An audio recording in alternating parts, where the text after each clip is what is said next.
Hello, hello, Mango. Just got off the phone with Sir Payday the Third.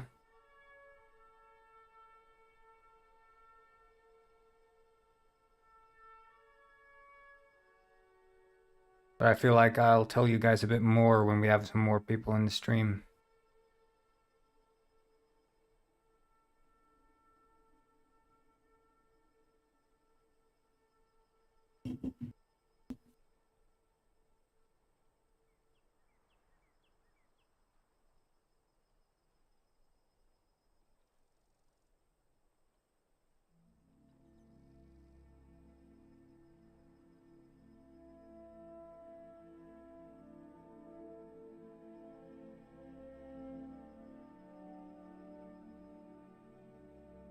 Hello. Hello, Goy, Del.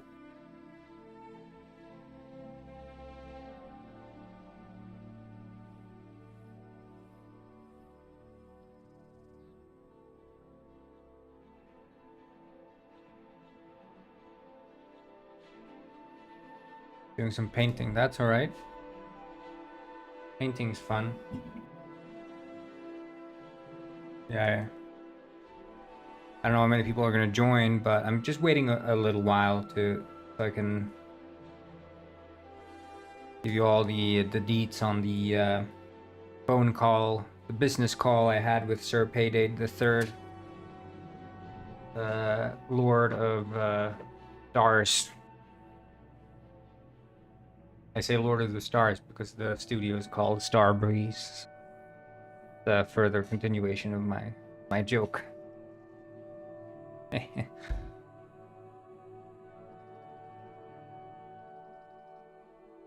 But we'll just wait a little while longer just to see if anyone else drops in. We'll wait a little while. Not trying to rush anything here. Because otherwise, oh wait, crap.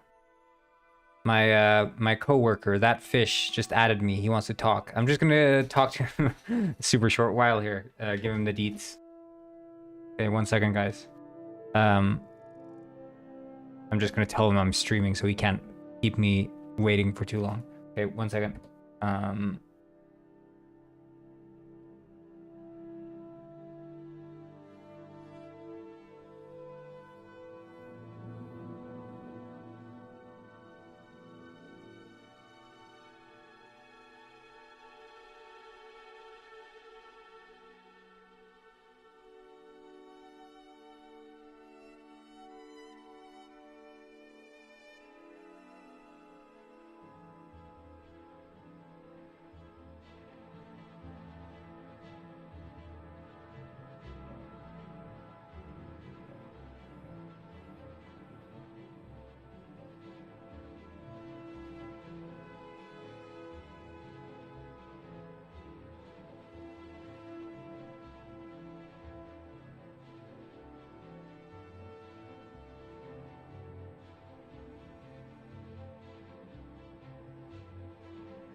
All right, sorry peeps, I'm back. I was in a conference call with that fish. I was giving him all the nitty-gritty details of the business call I had yesterday. So, how's everyone doing?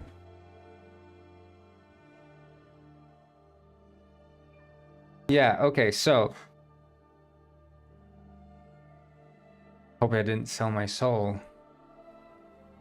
Perhaps I did, perhaps I didn't. Well, so basically, we were offered to be part of well, he said that they are willing to do anything just with us, whether that is literally just a shout out, a collaboration, or even publish us.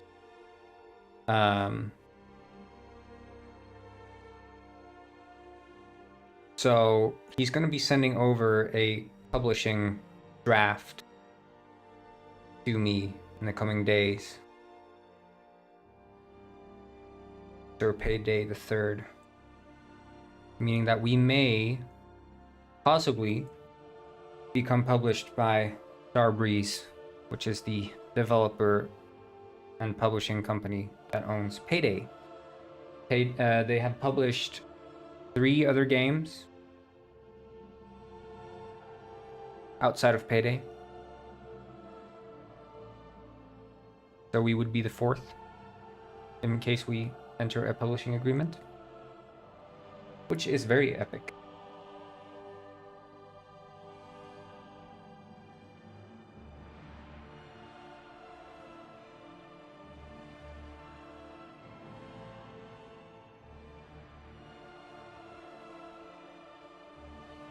Payday cutscenes is more expensive than a game? What do you mean, like Payday cutscenes? I've never played Payday. There are cutscenes in Payday?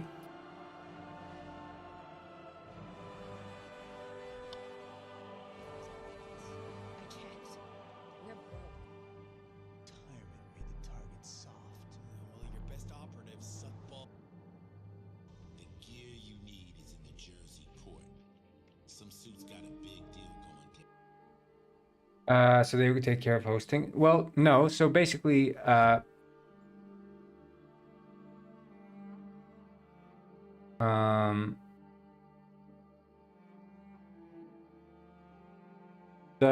benefit for us would be that they have all of the channels in terms of outreach that we do not have access to. They would be the only possibility for us to ever be able to make a console port. Bringing Penguin Eyes to console would not be possible without those fellas.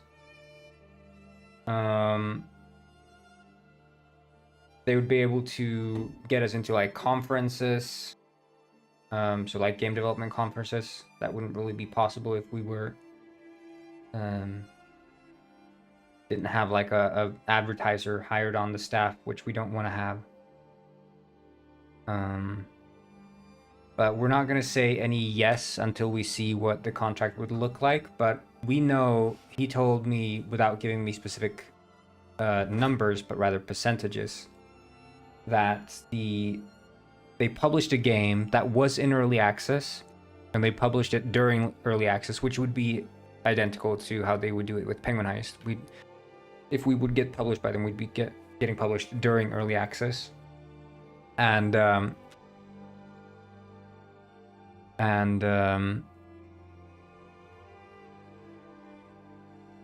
that game, after getting published, their worst month of sale, like while they have been published, has been 3 times better than their best month of sales before getting published.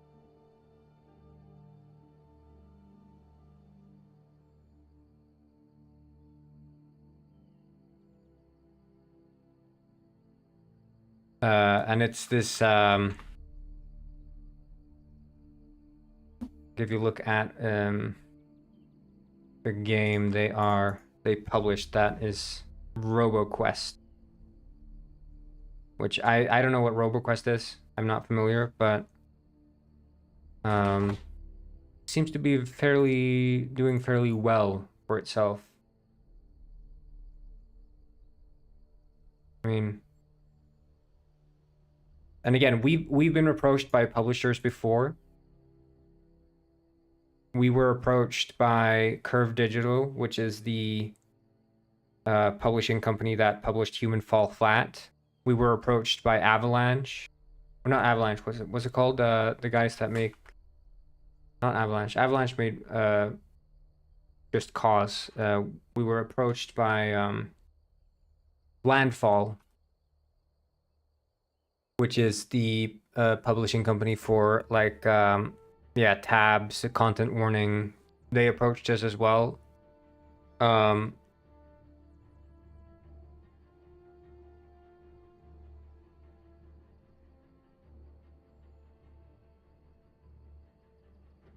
But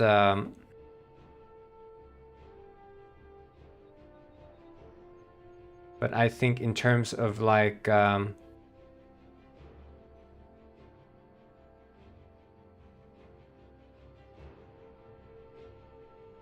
yeah.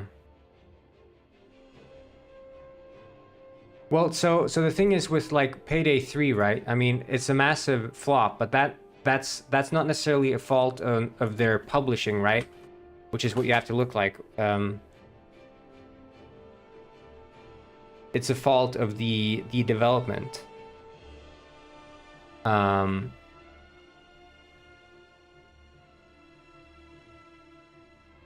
Right.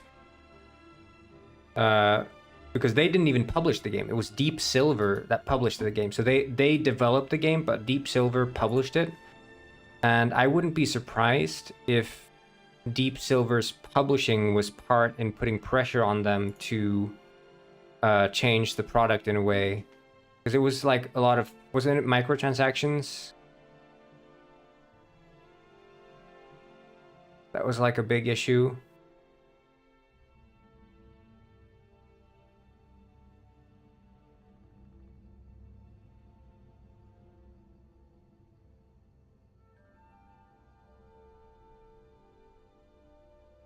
I don't know, but yeah, no need to play long queues, but UI and connection issues. Yeah. I mean, I haven't played a single Payday game. Like, I'll be honest, but I'm not gonna say any sort of definitive yes until we actually see the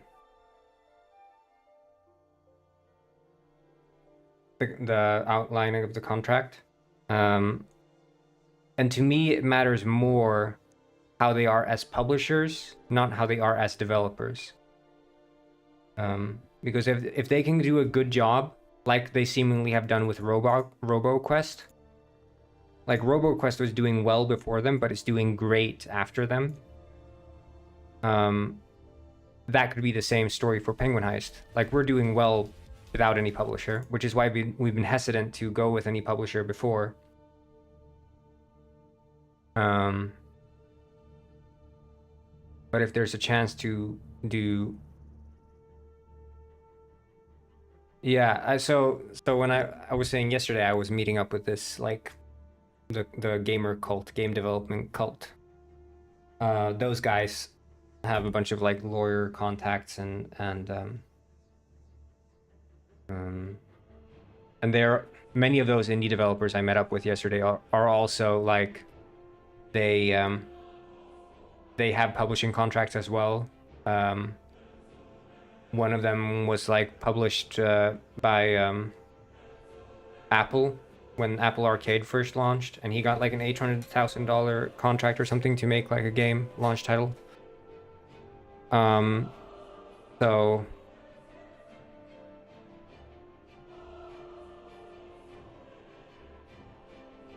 publisher at percent cut. Yeah, generally they'll take a percentage cut of the of the publishing. But so that's why we need like significant increase in sales to even warrant a publishing deal being beneficial for us, right? Steam's already taking 30%. Generally, publishers take 30%. So then we're left with less than half of the money. So that's 40% split between me and that fish. So, but if they can triple the sales, then that's already made up for it, right? But that's assuming they go with the 30% cut, but we don't even know. So nothing can be said until we get like a contract. But again, also, that's only on Steam. We might be looking at like a console release potentially then if we get this publishing deal, and then we could go on to different consoles as well. So you never know.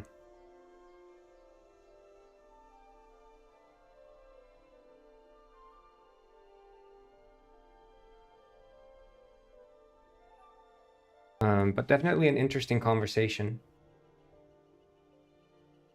But I'm not gonna get that contract outline until a couple of weeks because the guy is over in Seattle traveling.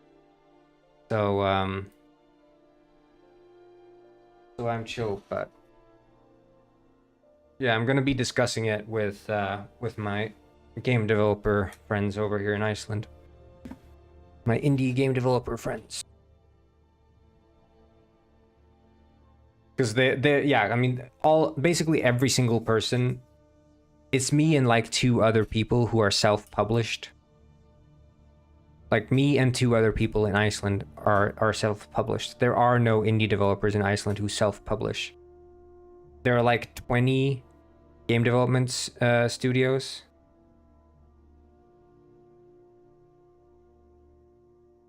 So how about that early release? Oh right, yeah, I should probably click build.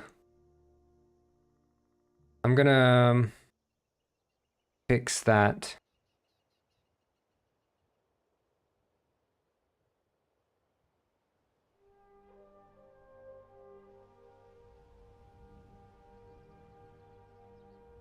Man, I wish I could rework the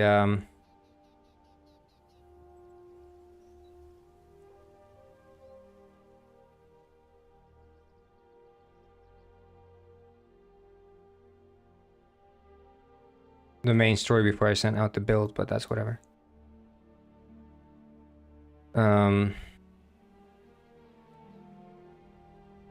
No, yeah, well, but I was saying that there are like 20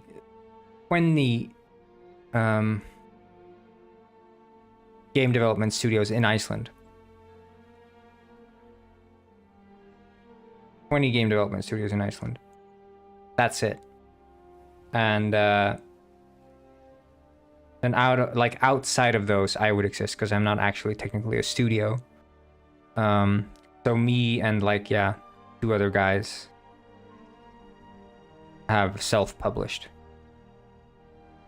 But the rest of those guys all have lots of experience in trying to get like publishers, getting grants, getting all that stuff. So they know what like a good contract or bad contract is, and many of these people have been screwed over by publishers before, so they know exactly what to look out for when it comes to like a beneficial contract and not. But like I said, like from me and that fish perspective, we're 2 people, right? 2 people is not a big team. So if we see, like, let's look at this RoboQuest game. They have 16,000 reviews. Maybe they're a team of, say, 12 people or something working on this game. In order to make as much money as we did, that means they would have to have 12 times more the amount of reviews, essentially, assuming they have a higher price. But at the same time, you know, let's just say that, you know, for example, they need to make 12 times more the amount of reviews because reviews generally correlate with sales. So they have 16,000. Penguin Heist has how many reviews? 2,000. So that would mean they'd need 24. If they're a team of 12, they would need 24,000 more reviews to get the same amount of money that we would get, which they haven't reached. But of course, again, it's 25, so it's another $10. So they, I mean, honestly, then if we look at it from that perspective, $25, they probably earned the same amount per person, assuming they're like a 12-man studio or something, which is quite standard for a game of this like caliber. 12-man studio. But the reason we're able to make a living off of what we do is because we're such a small team. And we've had Penguinized out now since 2021, so. And we're still making money from it, enough to work full time. Again, we're not rushing into the publishing deal, and I explicitly said as much in the call. The first thing I said when he brought up the fact that they were maybe looking at publishing us, that we haven't looked at publishers. We've been approached by publishers before, and we have said no repeatedly. Because they never seem to present anything that they would bring to the table that we could not provide ourselves. Generally, when people want a publisher, it's for two reasons. One reason is that the publisher can provide you with money up front. They can say, here's $1 million, go and make this game. And then we're going to take a % cut when the game is done. The other reason is, we're going to market the shit out of your game. We're going to get you into game conferences. We're going to make professional advertising for you. We're going to get you in the proper channels to make sure that news outlets will review your game. And we'll do everything in our power that you cannot do because you do not have these channels and contacts. And generally, most game developers are inept when it comes to marketing their games. I'm still not very good at it, but I can make a good shit post and I can make it go viral, and that's good enough for me. But I never struggled with getting eyes on the games that I've been making, whether it's The Walking Fish, whether it's Penguin Heist. And now it's a different challenge with Detective Penguin, of course, because it's single player and story based, but it's an interesting time for sure. So we'll see what happens. And it's going to be interesting as well with Penguin Ice going into full release, because they say that, you know, in when it comes to like the game being released, if this is sales and this is time, then generally if this is early access release, you'll have like a spike in sales, which then dies off.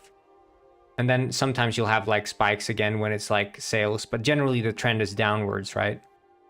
Until eventually it peters out. But then the thing is, you make the 1.0 release, let's say it's here, and Steam will push this game again as if it was a newly released game. And I don't know if you guys knew that when we made the daily deal, we sold as many games in 2 days as we sold during an entire month, generally. Maybe even more than we sold in almost like 1.5 months. So it was like an insane amount we sold during that daily deal. But the 1.0 release, oh shit, yeah, you can see here. I can show you. You can see now. So yeah, early access sales time. So you can see it peters out and you get like these spikes, like I said, like during like seasonal sales, maybe you get like a viral video, maybe you get like a Reddit post or whatever. But then 1.0, it's as if the game was released again, and sometimes it can be even bigger than the initial sales spike from just going early access. And then, you know, you can get that second wave just because you release it 1.0 again. Because Steam will market it as if it's a completely new release. So it's quite interesting.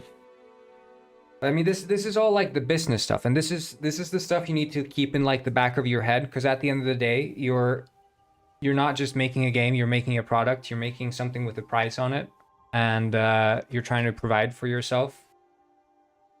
You know, when you're working, it can be all fun and memes and your silly penguins goofing off and bugging and shaking. But when it comes to actually living off of what you do, you have to keep this stuff in mind. And you have to like make the decision, do you go with a publisher or do you stick to your own stuff? And you can't always abide by principle. Like, it feels good to say that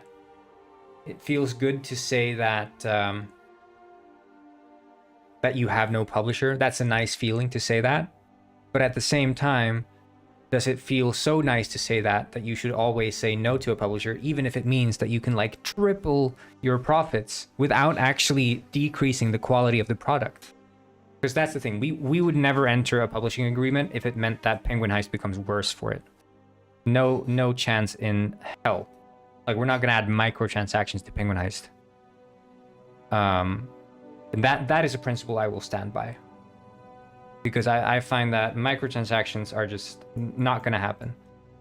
Not in this game. No way.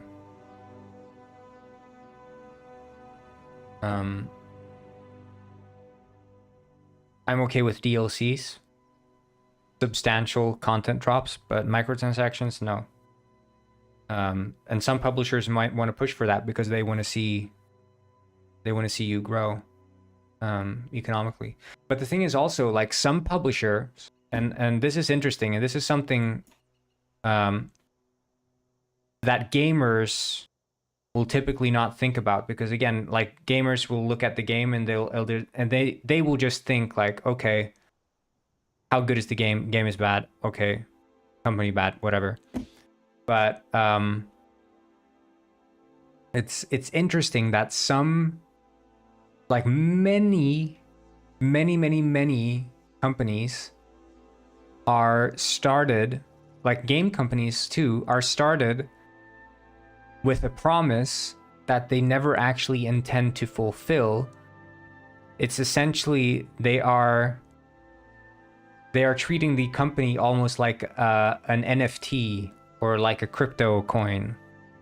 So basically the idea is, if we say that this is the value, and then this is the time, and then a company saying, you know, they say, we have idea and a team, okay?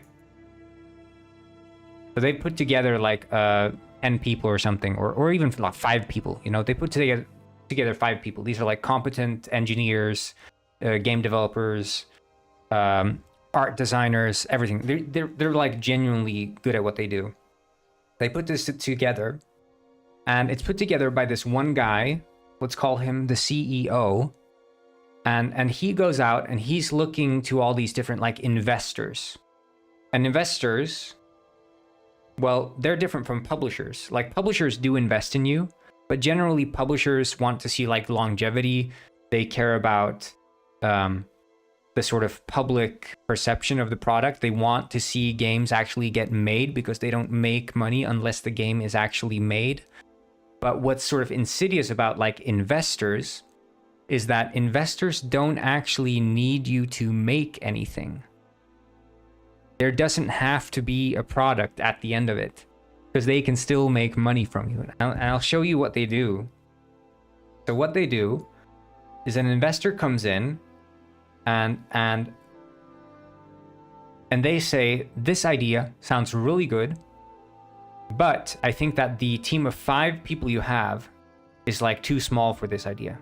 You should like scale up. So I give you $1 million, or rather I value your company at, let's say I value your company at $10 million, which valuing a company is basically like, if this is $10 million. So he values the company at $10 million. And he values it at $10 million because he thinks that that is the value of their potential output that the company could ever produce throughout its lifetime. So let's say they come out with like a game idea, like it's the new Sims, but World of Warcraft. The Sims meets World of Warcraft. And he values it at 10 million, and he buys 10% shares. So now he owns 10% of the company. He gives them 1 million. But he knows that this company's value is going to go way up from 10 million because he's urging them to scale up like the size of the team. Because investors will see a company that is growing in the size of the team is a company that has bigger plans than what their current valuation is. So they're valuated at 10 million. In order for this guy, the company just has to grow a little bit. And the company does grow a little bit because he's pushing for them to grow. He's urging them to grow in size, but the product is not actually on the way. They're working on the product, but the product's not coming because they keep scaling up, right? It's better to have like the promise of a great product than actually delivering a great product. And then they scale and the valuation goes up. And now they've spent like the 1 million they got from the investor, but now all of a sudden the evaluation is at 30 million.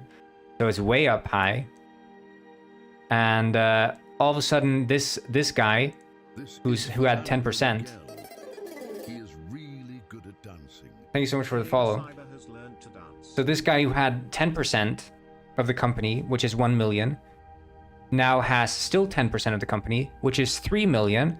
And another investor comes in and he says, oh, this company looks like it's really growing up high. And the thing is, as long as you're invested in a company, you don't actually have the money, right? Because it's just stocks. You can't spend that money. It's not like you have 1 million. You just have 1 million in stocks. And at this point, the investor has 3 million in stocks. He owns 10% of the company. So another investor comes in and he says, this company is growing very well. I want to buy in, because he wants to do the same thing that the other investor did at 1 million, but he wants to do it at 3 million. So he buys 10%. And this investor who invested in the start, he says, thank you very much. I sell my stocks. And all of a sudden, this investor here, he has his 10% is now equal to 3 million, which means that he went plus 2 million. He earned 2 million by just literally doing nothing but telling this company to keep growing. And this other investor will do the same, rinse and repeat. And all they care about is the company growing and the promise is growing, but they never actually want the product to be finished.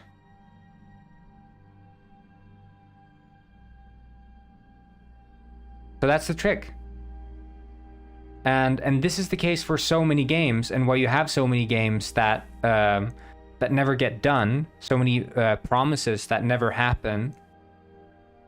There's not a new building. I think it's a bug. I need to fix it. Don't build. So this is very common. And this is the case for many of the indie studios here in Iceland. Studios that were previously 3 employees, now all of a sudden are 12 employees, now all of a sudden are 20 employees. It's the case with Unity. Unity has like friggin' 2,000 employees or something, whereas Unreal Engine has like, what, 500? Why is that?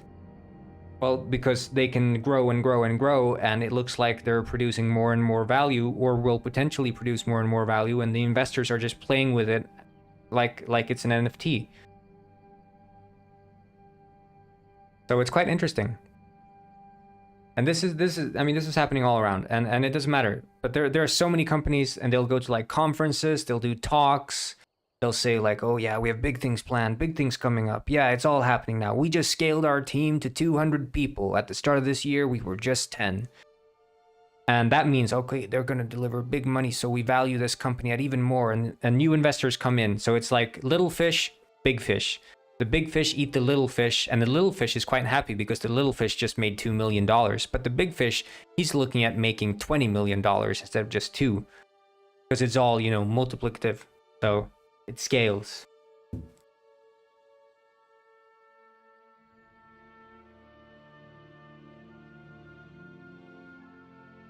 And that's the short of it.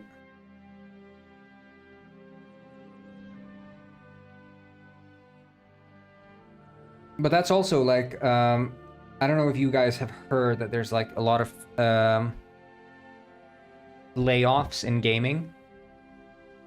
Are you guys familiar with that? That there is a lot of layoffs in like gaming, many game studios shutting down, many people getting fired.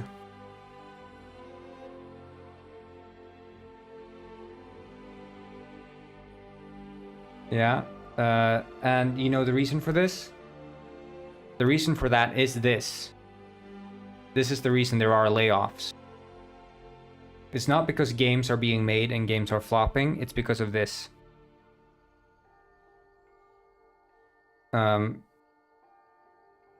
So basically, pre-COVID, the interest rates in banks were very low, and investors have a lot of money and they want to see that money grow. And if these investors just kept their money in the bank, inflation was so high that they wouldn't make, like, you know, maybe the interest rate was like 1.5%, but it turns out the inflation is like 3%. So they're actually like going minus 1.5% by keeping their money in the bank. They're losing money by just keeping it in the bank. They're like, we got to invest. And as it turns out, investing in games was a good gamble, because the average rate return of investment in gaming was quite high. And they did that for many years. Even during COVID, they were doing it. And everyone's like, well, obviously games were doing well during COVID because everyone was at home playing games.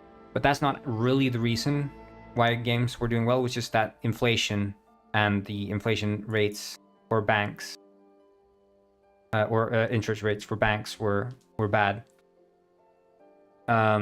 So investors were happy to invest in games. But now, years later, the investment rates in banks have sort of flipped around. And now all of a sudden, interest rates are really good. So it's actually good to just keep your money in the bank. And the investors are like, screw these game companies. We're pulling out of money. We're shutting you down. We don't need you anymore, because we're earning more money by just keeping it in the bank, actually. And so that leads to layoffs, because the banks are seeing that instead of the curve going up like this, the curve might be going like this, whereas the curve for the bank might be going like this. Bank make more money over time right now.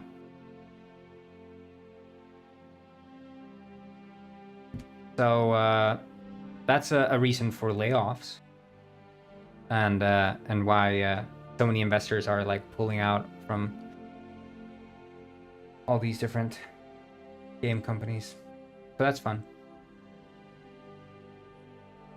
Just a little insider information for anyone who's interested in the business of games. Because, like I said, game development isn't just sitting down and writing code, it's also looking into the business side of things.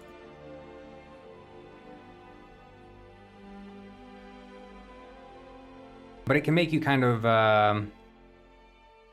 cynical when you see this kind of stuff.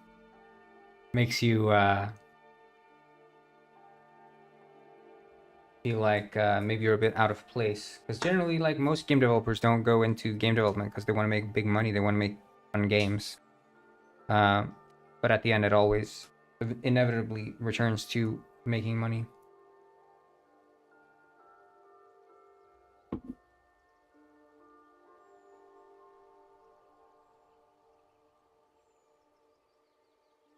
So, that's what I was trying to fix yesterday, which was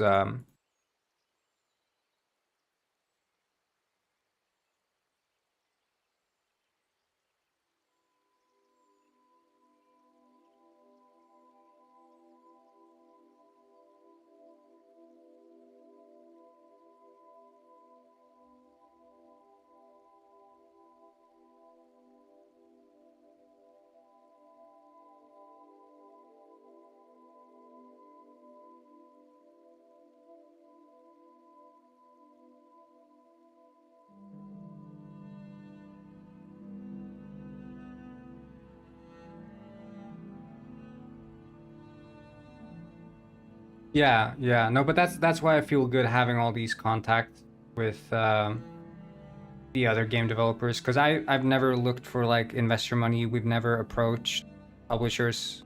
Like these other people here in like the Icelandic companies, they approach publishers. They don't have a publisher approach them. Like some of these people have almost had like publishing deals with Sega. They've had publishing deals with Paradox. So they know what they're talking about. Like they have experience. I don't have the experience, so I feel like I can go to them and ask them. But I have no interest in being ripped off. But I think I trust the other guys to tell me whether or not there is any sort of potential upside to getting these publishing deals. Personally, as long as I'm earning enough money to maintain just working on this game, I'm quite happy. Although I wouldn't mind enough surplus to be able to buy a house. That much I would not mind.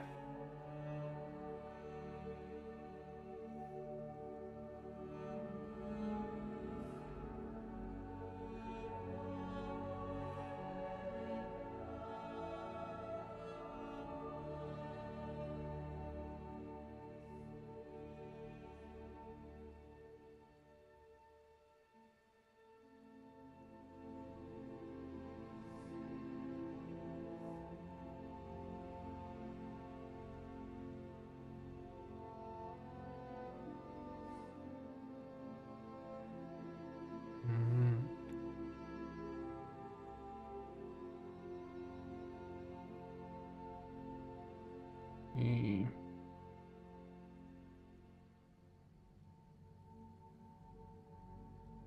But I mean, we've said no to many publishers before, so it's not. If we say no again, it wouldn't be the first time. But a collaboration for sure. So I would love some sort of collaboration with them. You know, it doesn't matter how poorly or well the game like Payday 3 has been doing. Just a collaboration, I think, is fun because it's like two heist games. Penguins, silly. I think it's a good match in that sense.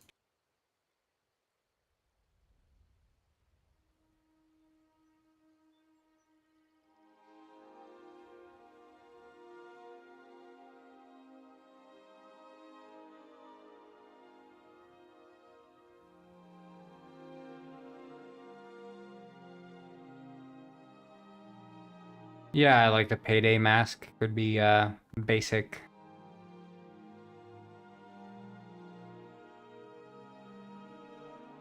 Yeah, exactly.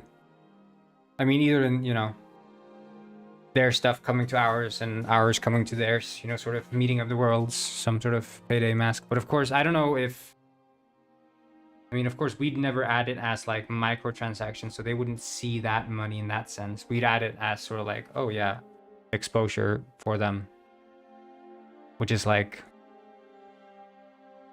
but of course they could add it as microtransaction to their game. That wouldn't matter to me.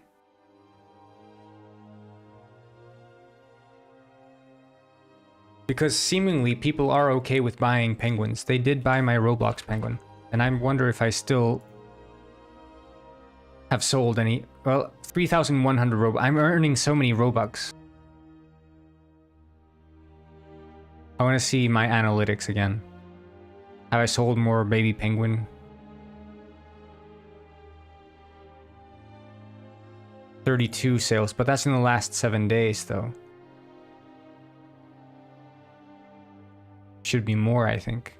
35 sales overall. Making bank on the baby penguin. I'm rich.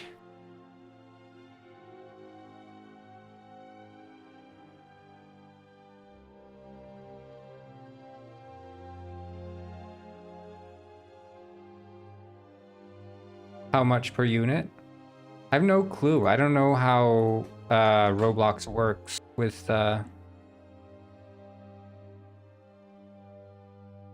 Like it costs 165. I think I only get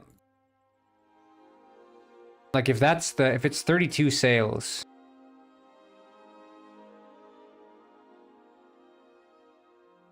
That means I'm earning 53.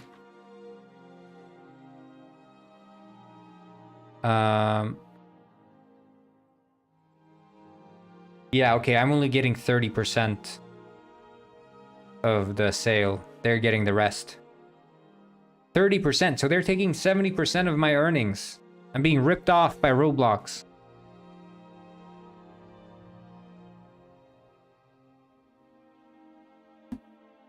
%, that's nothing. They're taking 70% of my Robux. I'm being scammed.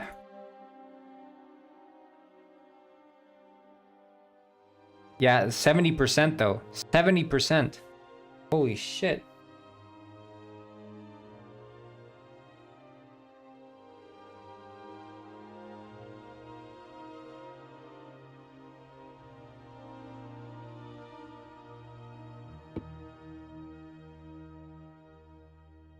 Feeling like a penguin robber right now.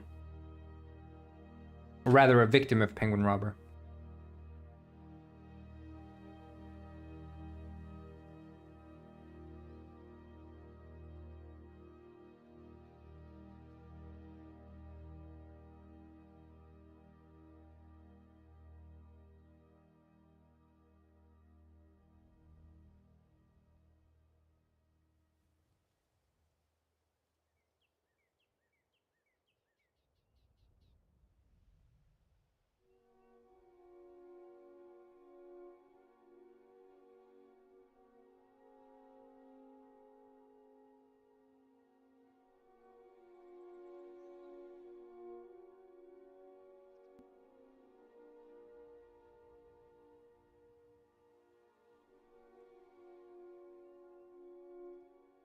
Hmm.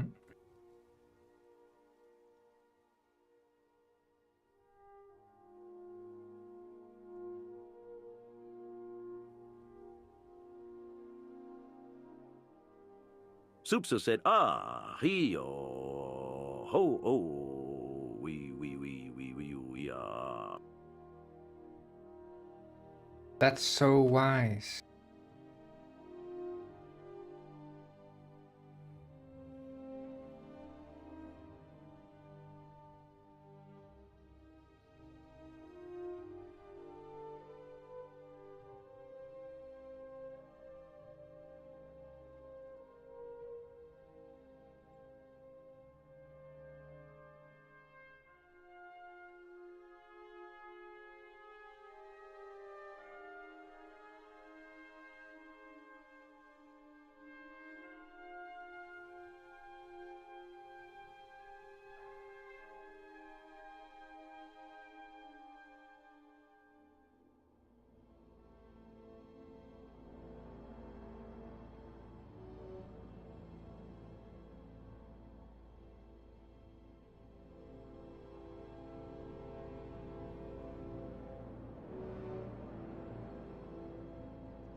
Hmm.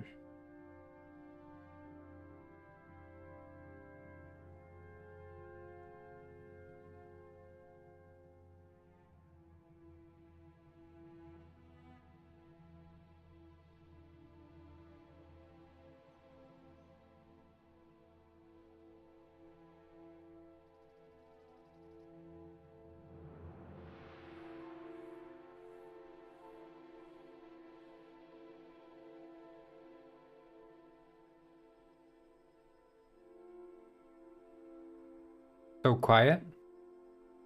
Yeah, I'm thinking. I'm solving world peace.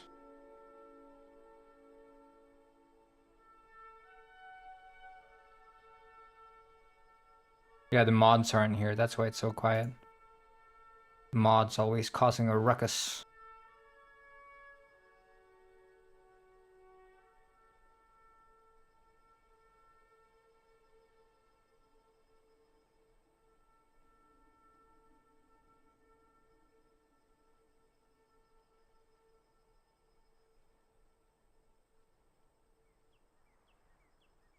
I wonder if I can just set it to false and that's gonna work.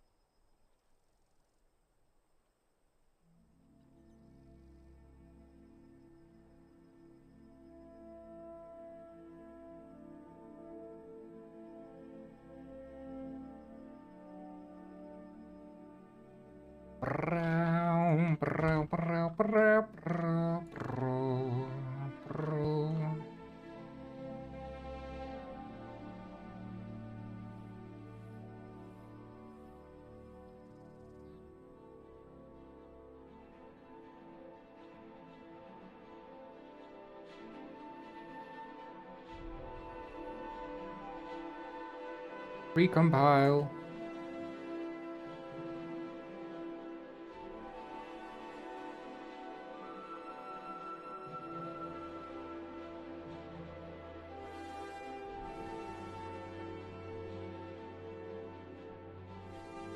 Yeah, I'm building the game right now, so that's fun.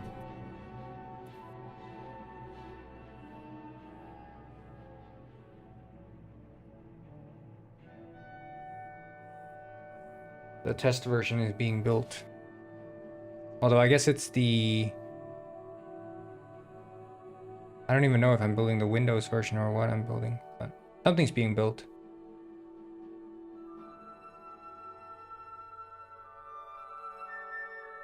Can't wait for Penguin Village. Same, dude. Same.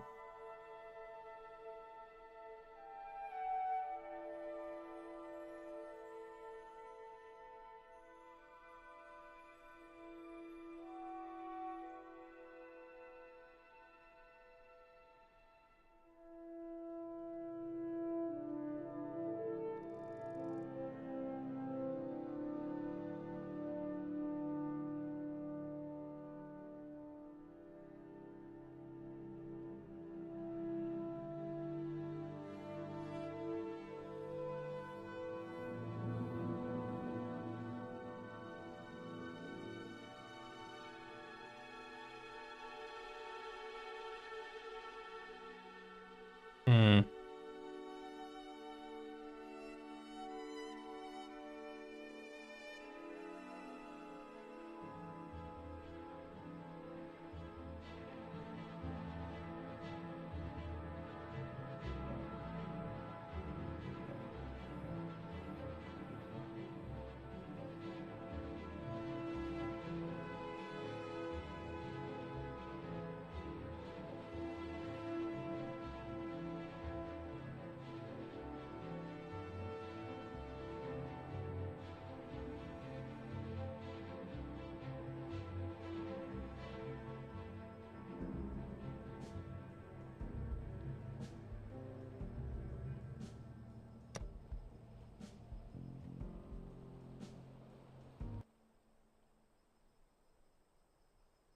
What are you sending?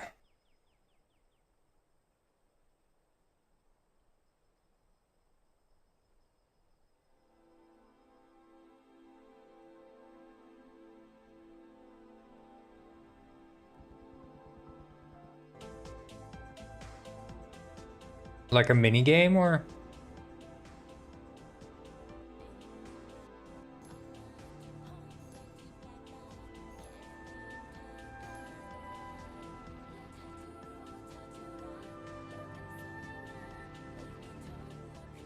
Yeah, I'm thinking because Club Penguin had this mini game that I thought was fun, which is the Club Penguin Jetpack Adventure. Where it's like a 2D side scroller with like obstacles and you have to like catch coins in the air. That was fun. Very based.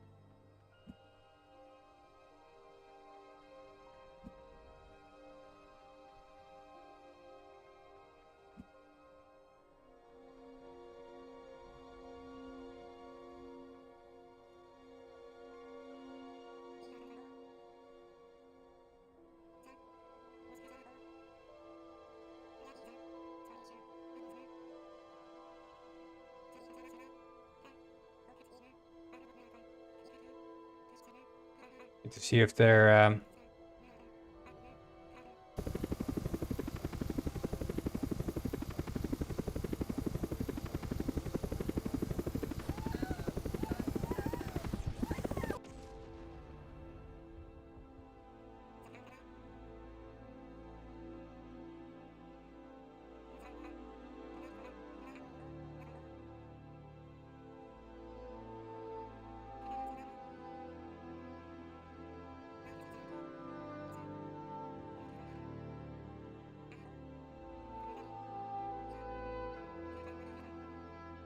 like.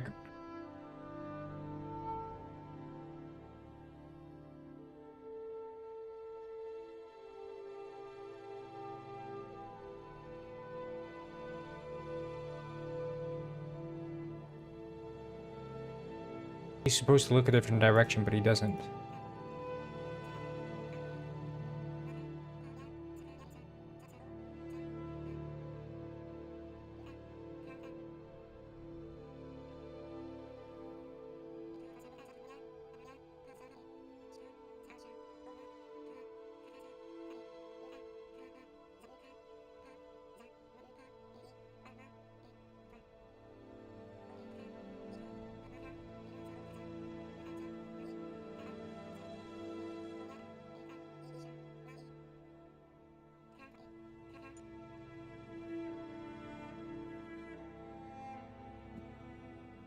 Maybe I should add like a credit scene, because I don't have credits yet. It kind of feels weird to have a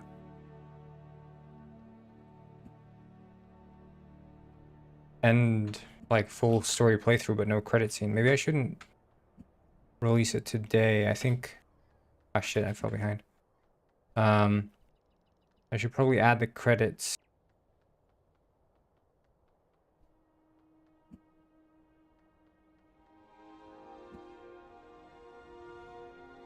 Maybe I'll have to do that like after stream or something.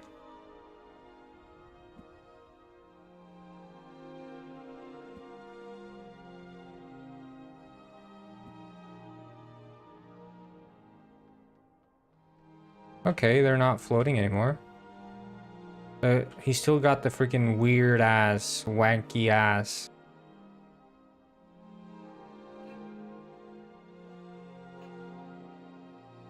Like, look at this. What is this?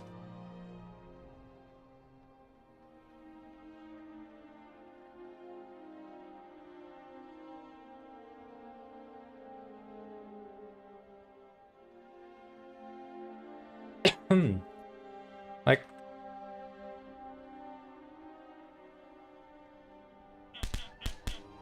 see?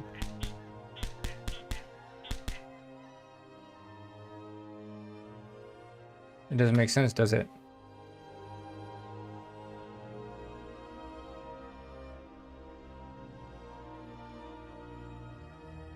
But he is kinematic, I guess.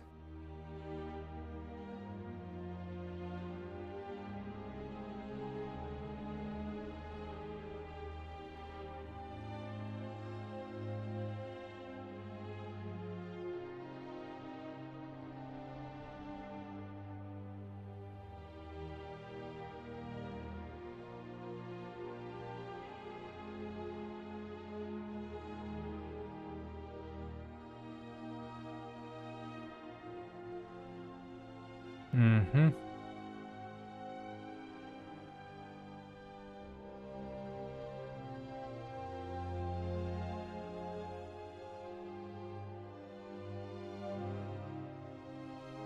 Yeah, it's all kinematic.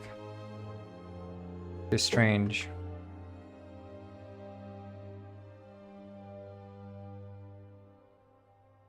Like something's keeping it kinematic as well. So the issue is not there.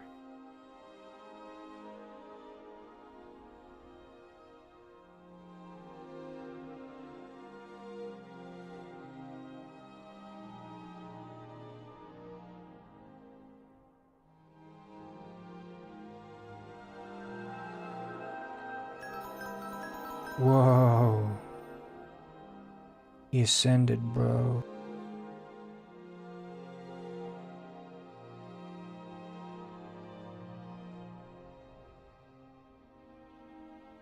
Is it dialogue poster?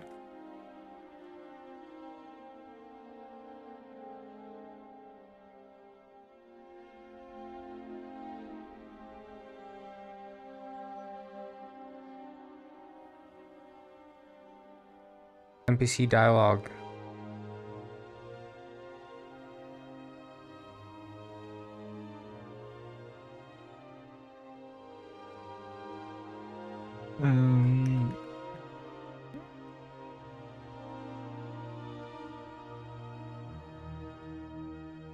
The joint toggler.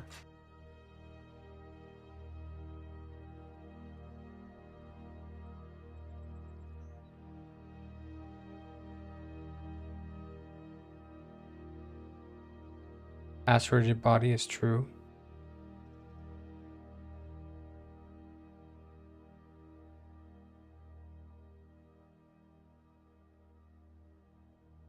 Yeah, okay.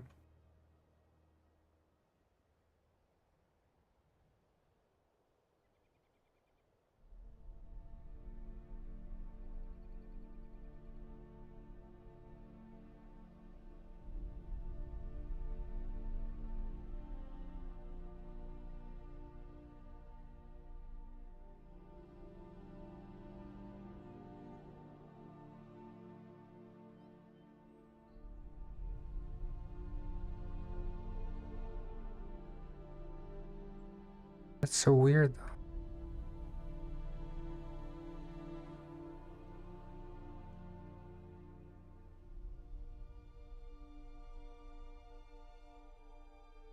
Like, is it running multiple times? Is that it?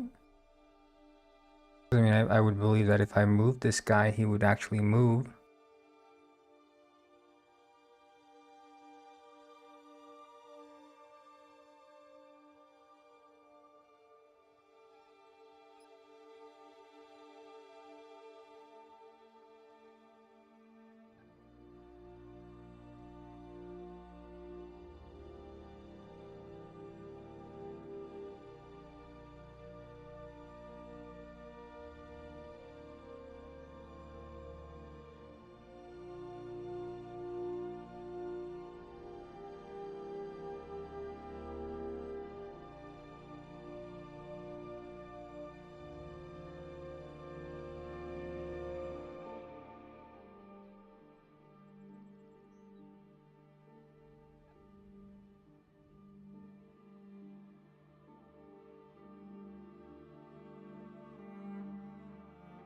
Hmm.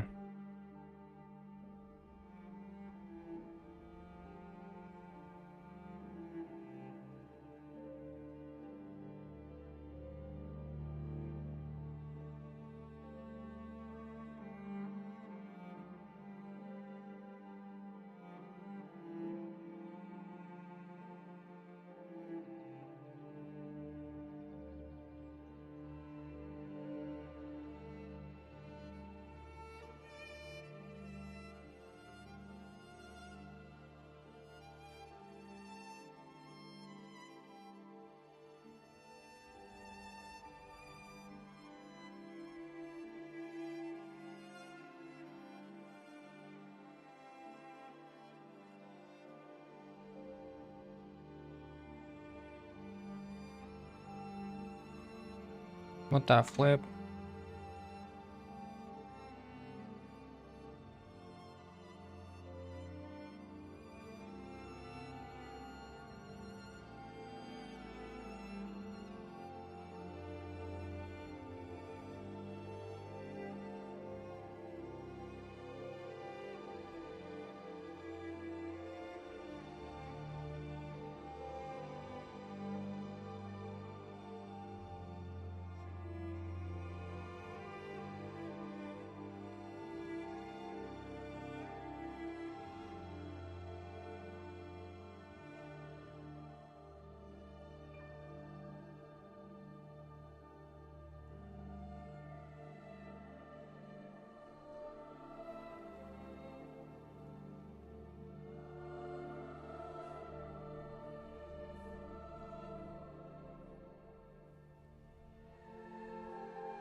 Weird.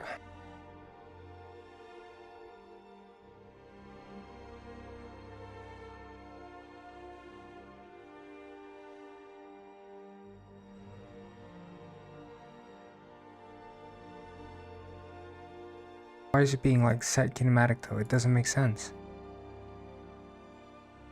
Like teleport to point is only being called from one place.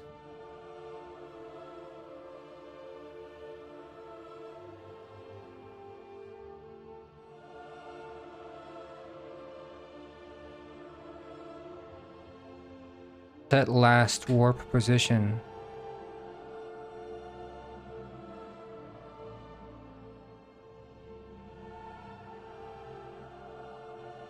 Another exam. Scary.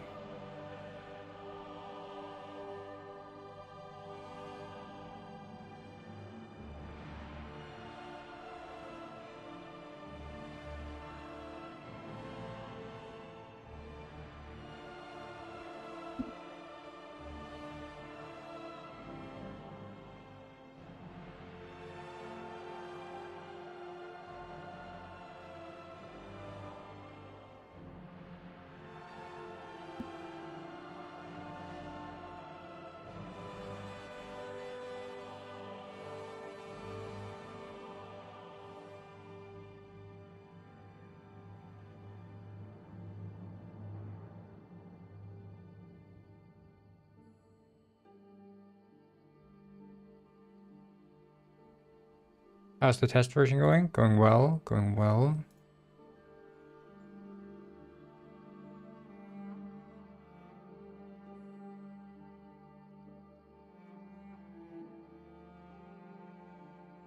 Okay.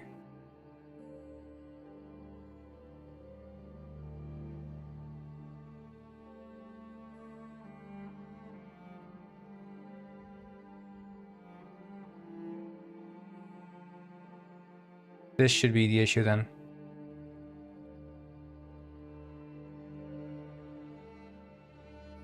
Yeah, fixed it. Okay, nice.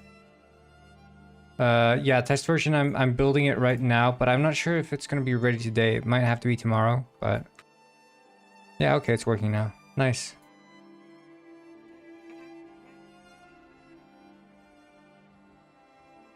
But then I'll just do reload last save.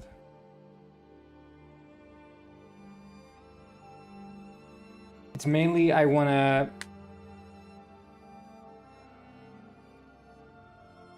Mr. Payday, they said they would like to look into publishing Penguin Heist. So I'm gonna be receiving a outline for a potential contract. I'm gonna look it over, send it to some of my indie developer friends here in Iceland, and they're gonna give their takes on it, and we'll see what happens.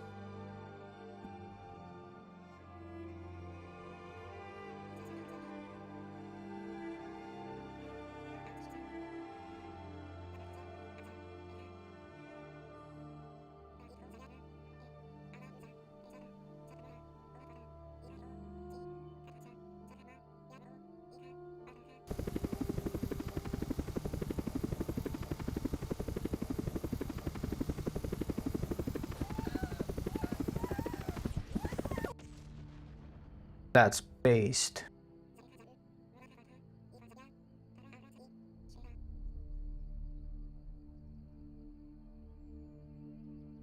What the flip? Dr. Fish, what are you doing up there?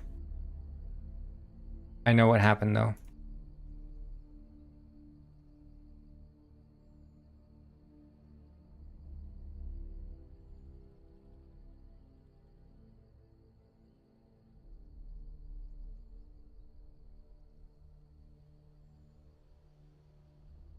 I'll see you later.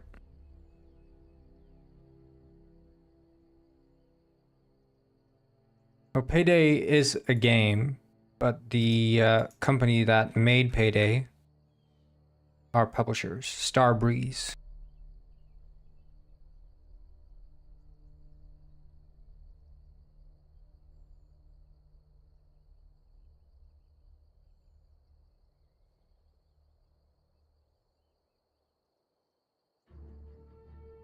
Reload.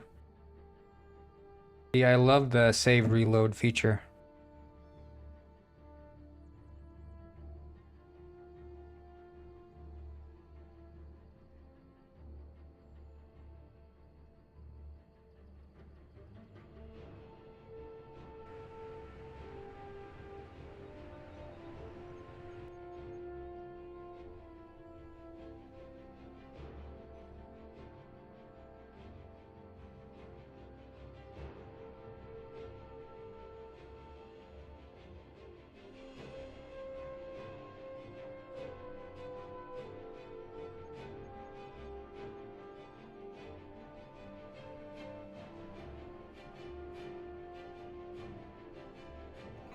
Well, more like not invisible Gwyn, but teleported across the mountain Gwyn.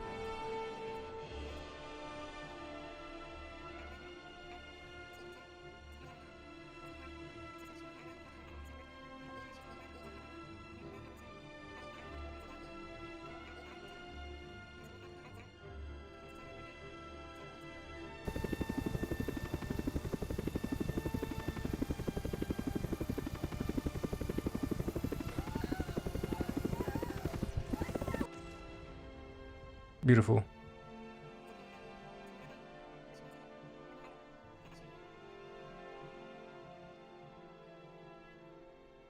Why is Dr. Fish up there?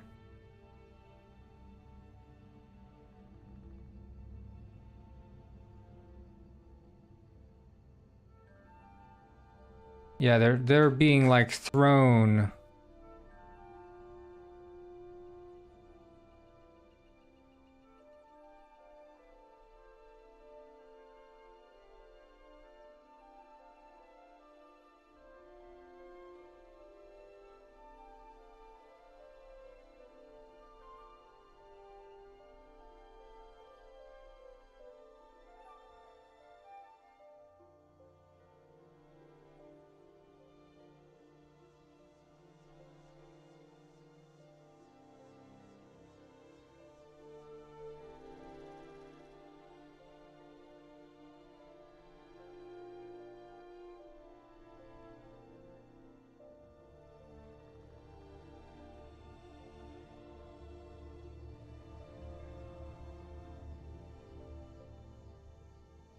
Oh, okay, yeah, I know why they're being thrown because I didn't recompile.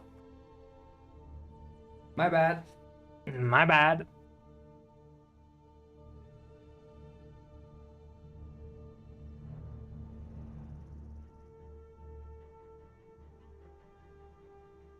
Also, I got paid by Twitch today.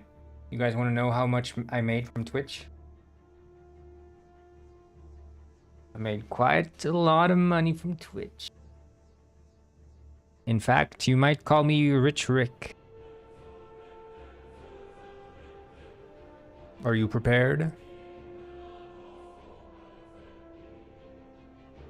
Drum roll, please.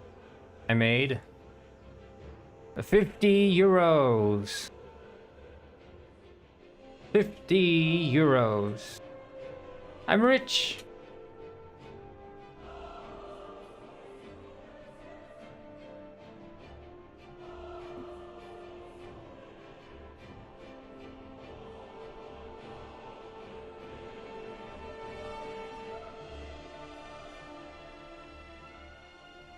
Yeah, I'm thinking maybe I should quit this whole game development thing. Because I'm making so much on Twitch now.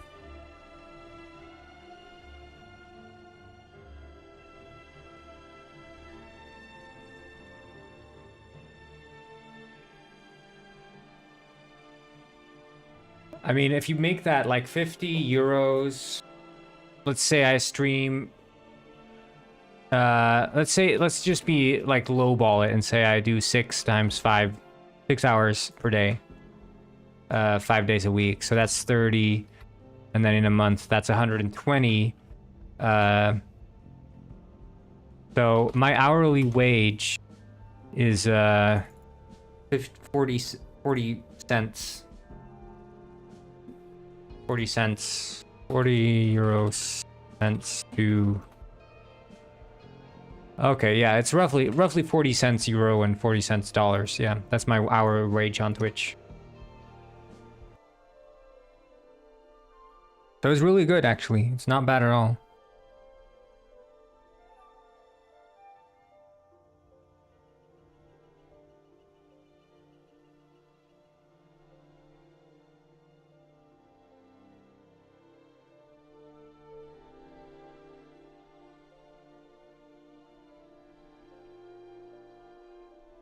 I see.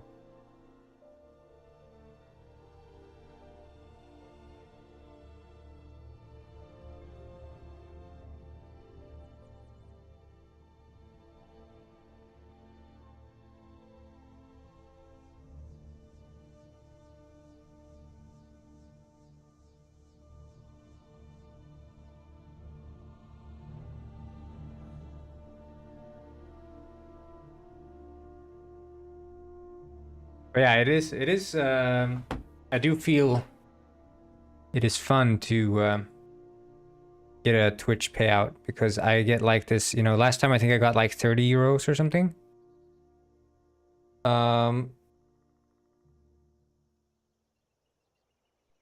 Because I feel like I could sometimes spend that on like equipment. Like I said, I was gonna wait until I would buy the Elgato until I got enough money from Twitch to buy an Elgato. That didn't happen. I did buy it using Penguin money, but maybe I'll buy something else for 50 euros. I don't know what kind of equipment you'd buy for 50 euros for the stream, but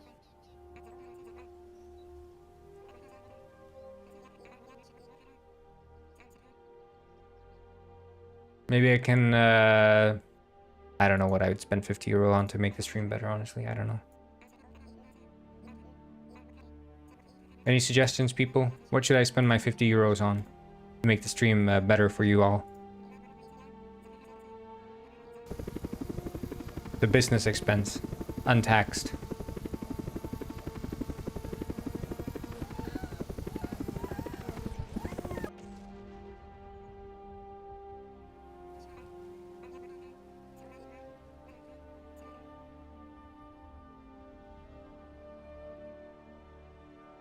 Why is he up in the mountain? Dr. Fish! Stream is fine, keep them? Ah, give them to Mega Digga.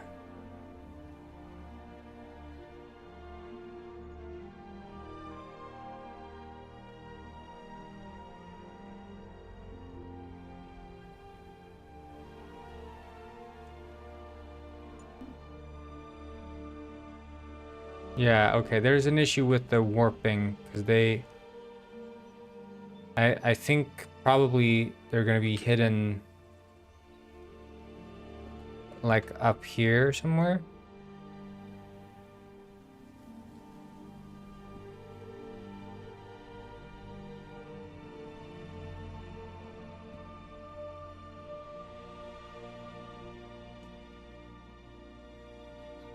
Yeah, I don't know, maybe I could...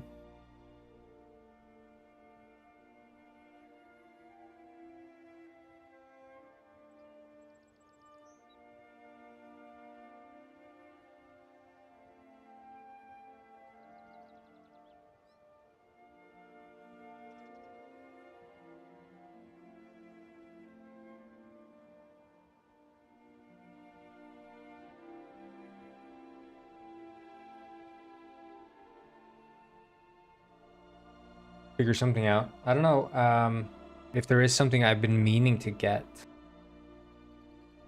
I mean, I want to improve the game that I've got running at the bottom of the screen, but it's like, that's just work. That's not me spending 50 euros to some guy on Fiverr and he makes the game for me. I have to do that myself. You know what I want to get one day? The HTC tracker.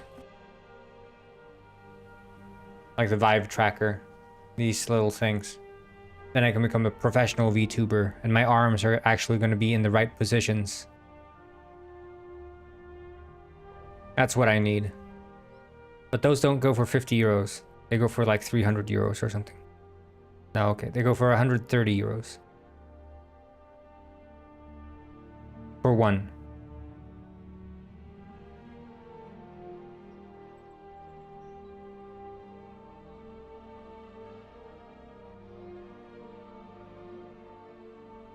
Yeah, I don't know what's up with them. They're a bit scared, and then they get even more scared when they get teleported back. But we'll see what happens here.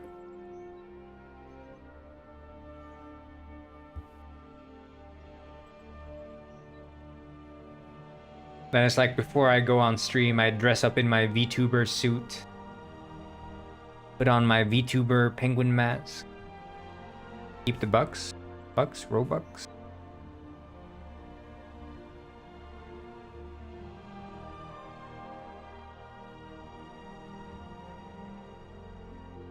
Yeah, I don't know. I mean, I don't mind like spending a bit of money on the stream. Like I bought the Elgato, and I feel like that really did well for the stream. When I bought the microphone stand, which I previously did not have, that was also for the stream. Like, and that also did well. I should buy RAM. That's what I should do. I should buy more RAM. That's what I need to do next. You get RAM for 50 euros. You get 32 gigs RAM for 50 euros, guys.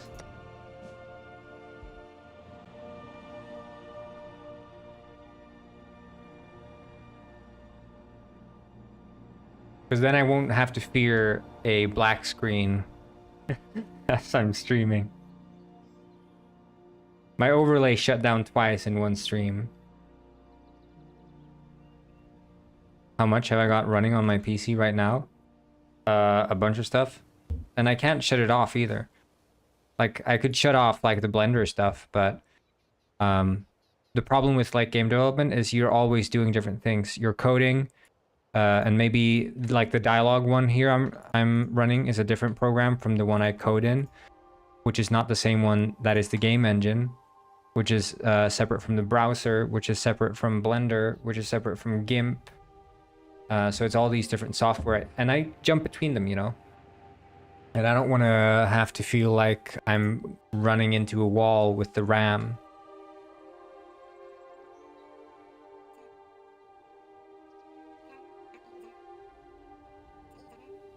That could be a good upgrade, but yeah, 50 euros not going to cut it for that. But I wouldn't mind. Like, it's probably, I mean, getting more RAM than 16 is probably good for me either way, honestly.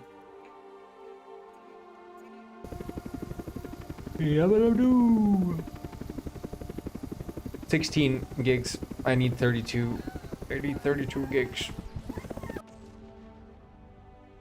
Need more RAM.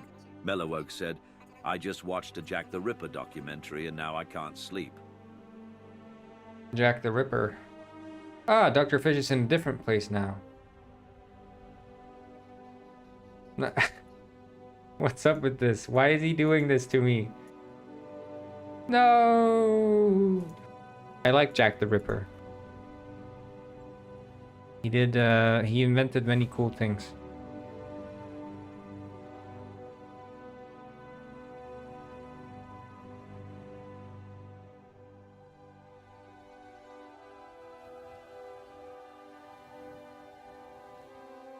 But Jack the Flipper. I mean, Jack the Flipper is mentioned. Pro Element 310 said, I wanted to hike on the mountain Da. Yeah, 16. I've been living with 16 for all my life, but I think I need to upgrade to 32. That is, I've never had a computer with 32 gigs. Actually, my MacBook has 32 gigs, but never mind. I have 32. I have had 32. But all my PCs and stationary computers have all been 16.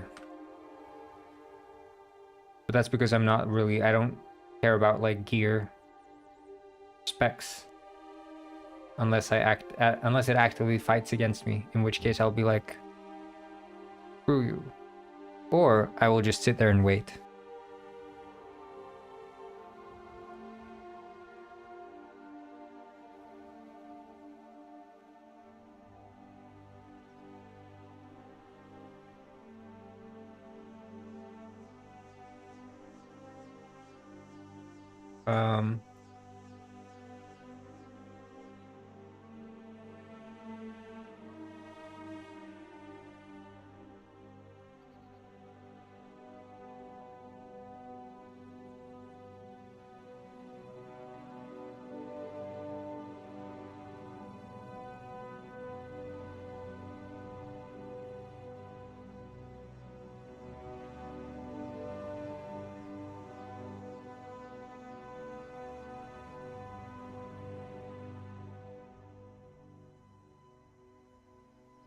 64 gigs. What are you doing? Crypto mining? Do you need RAM for crypto mining? You probably don't. I never mined crypto. I only make crypto miners, aka Penguin Heist.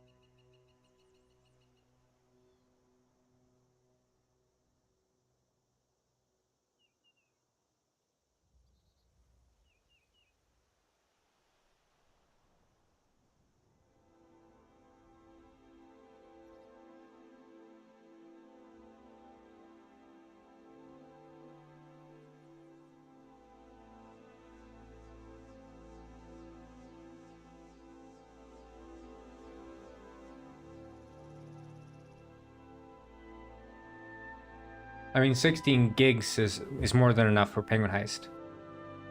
That's not a problem.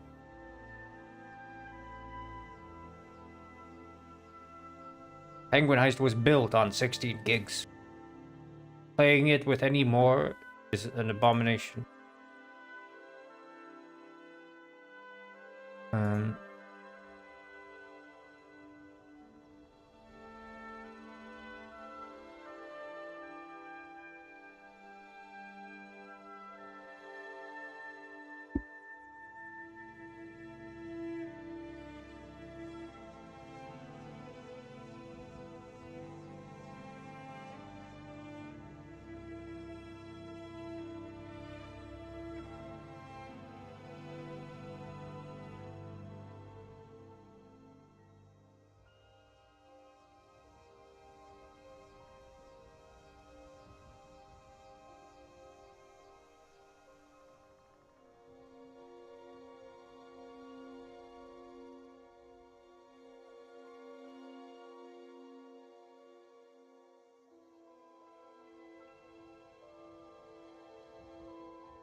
Yeah, but don't you remember when Mega Dega's computer blew up in a cloud of smoke?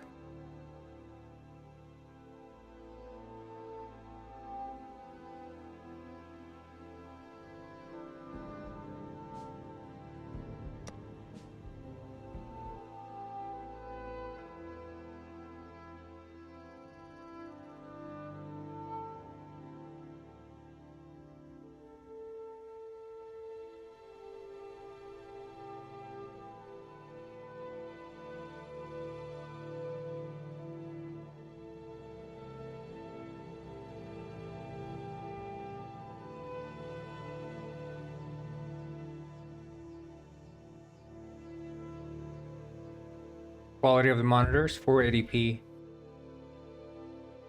Yeah, he's got 480p monitor. Quite impressive. Not 4K, 480p.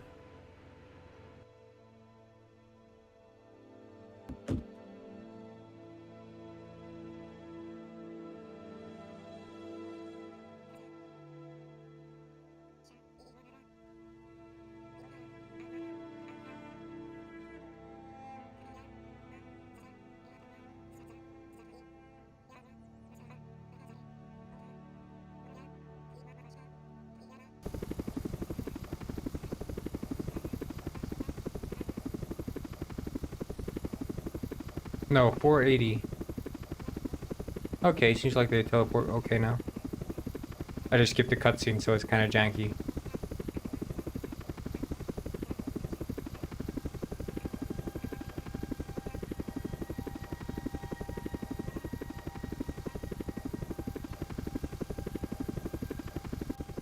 Ah, shit.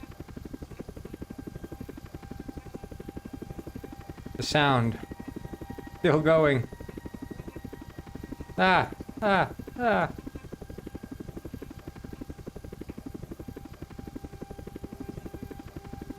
I love the helicopter sound. It makes me think of, well, helicopters.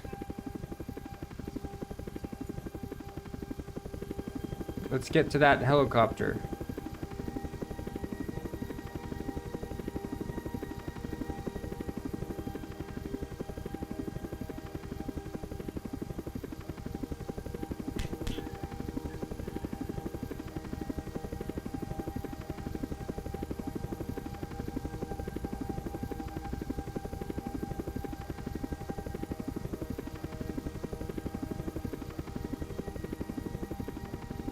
Alice Sveriger said, helicopter, helicopter, ah. Helicopter, helicopter. Is that the one you're referencing? But he's still looking like that.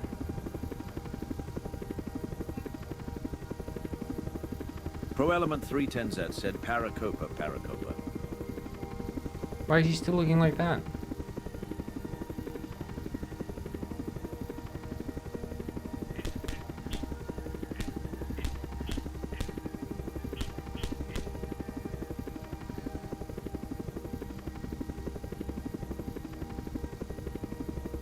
Just, yeah, in a Rosa helicopter, flyger hem to dare.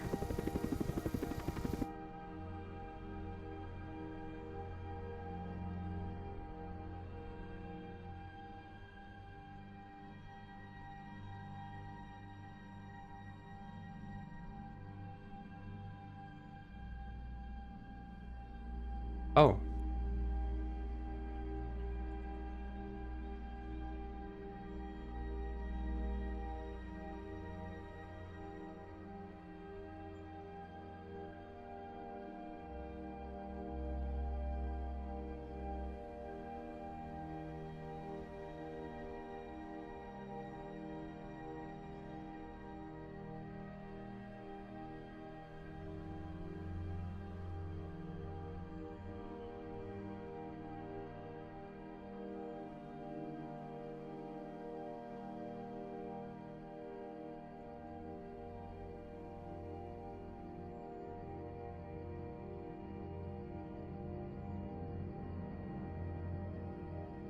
Did you guys know, back when I was a young one, I used to have, yeah, a 480p flat screen plasma TV. I don't know where there's a comparable one, but something like this, 480p. And I played Oblivion on it, the Elder Joyless Scrolls Ship Oblivion. 6204 said, I bought the Chef Panguino plush when it was out. That's epic, Joyless Ship. So I played Oblivion on this. Oblivion, the Elder Scrolls. And it has an in-game map in that game. And what's fun about that map is that it has a bunch of these symbols on it. Okay, well this image is too small. Yeah, okay. These symbols, right? You see, it's like this symbol here is like two castle towers. There's like a house. There's like hammers and stuff. And as a kid, because I was playing on a 480p monitor, I couldn't see what any of these symbols were. None of them.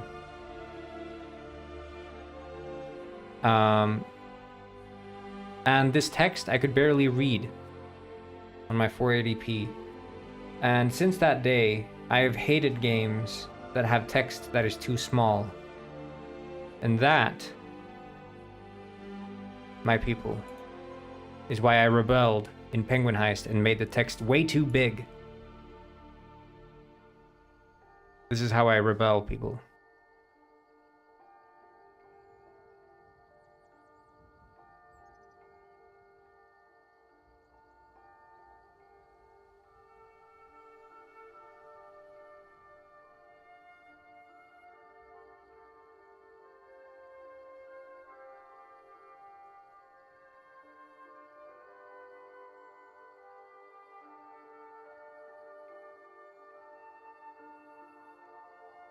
So, yeah, I hate small text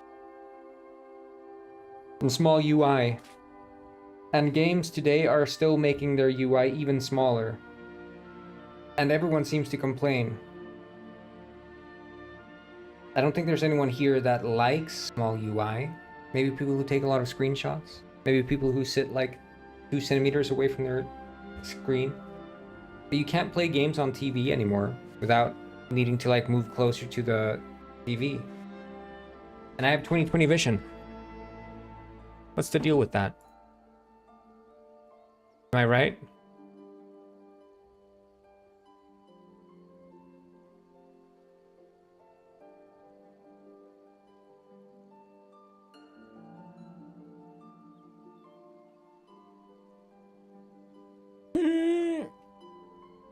You have glasses? I don't have glasses. I'm team no glasses. I'm team 20/20.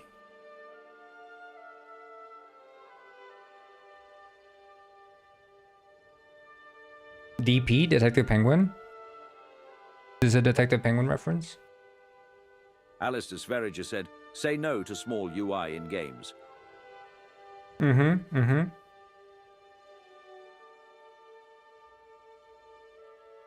But that's also like with like playing on my Steam Deck, playing Penguin Heist on the Steam Deck. It just felt like so natural because the text was so legible. Well, whereas I've played other games on my Steam Deck and I can't see like anything because the UI is so small.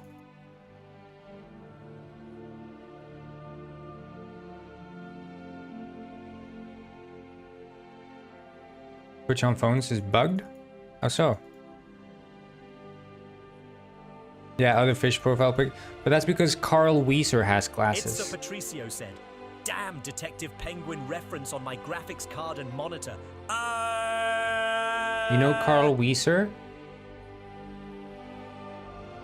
This used to be my profile picture. On Steam at least. I don't know, maybe it still is on Steam. Is it still this on Steam?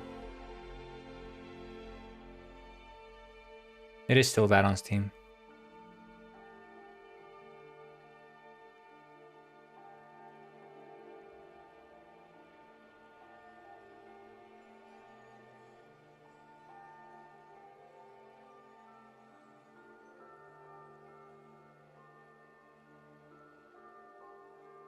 Hey, yo, that's awesome. I love this. This is a great photo of Carl Weiser. Hey, Carl.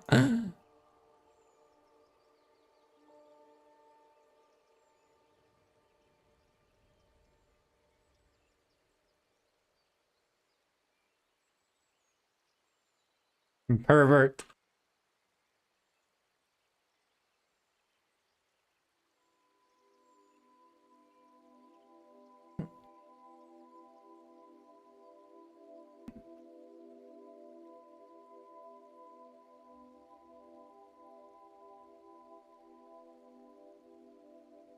Why are they so far away?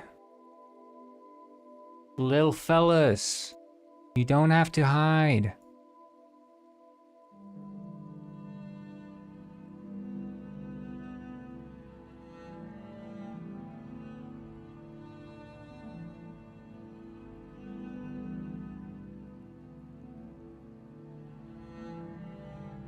Oh, wait. Is that maybe the issue? Bruh, bruh, bruh, bruh.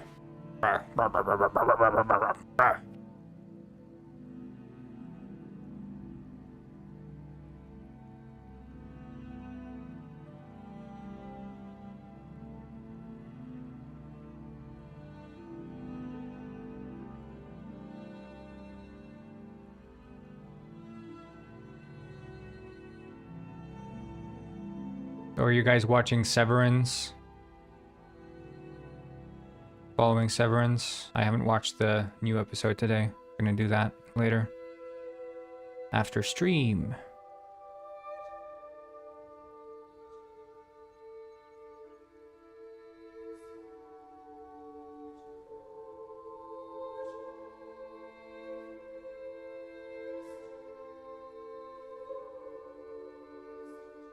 I'm surprised at how much it's blown up, like, recently. Like, people were hyping it up when the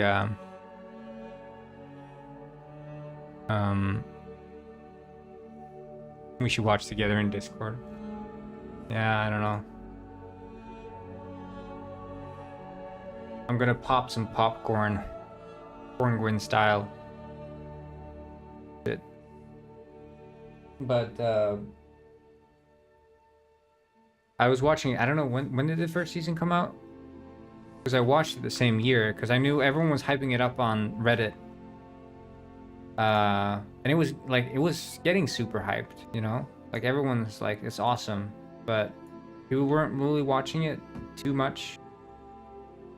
But now, he does look a bit like Tom Cruise. That is true. I think it's the nose and the mouth. Like a distinct nose and the lips. And arguably the hair and the eyes too. I could see the eyes being also like Tom Cruise, Adam Scott. Like there are some. I think it's just the facial structure in general. I like Tom Cruise is a bit bigger in the face. But yeah, there are many similarities, I would say, for sure. But definitely the nose is a strong. But his point's more up. His is more like flat. I don't know. I'm not a freaking face expert, but he does look a lot like Tom Cruise. Oh, what are they doing?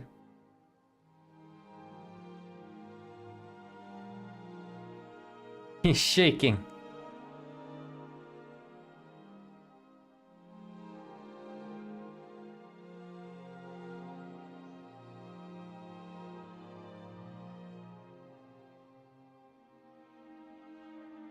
Shiver me timbers. Arr.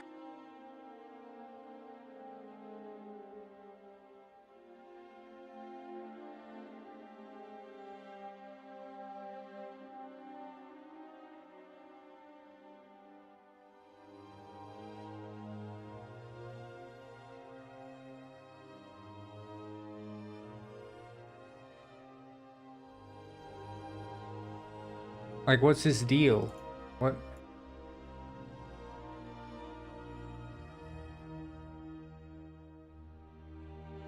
Hey.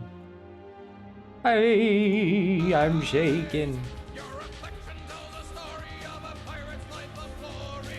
Trust your eyes are the mirror never lies.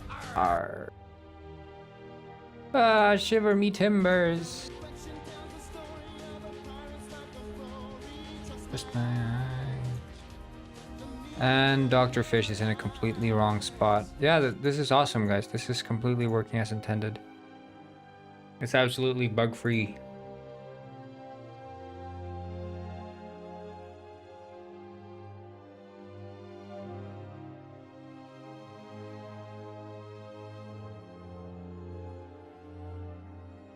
We can try this other thing, which is...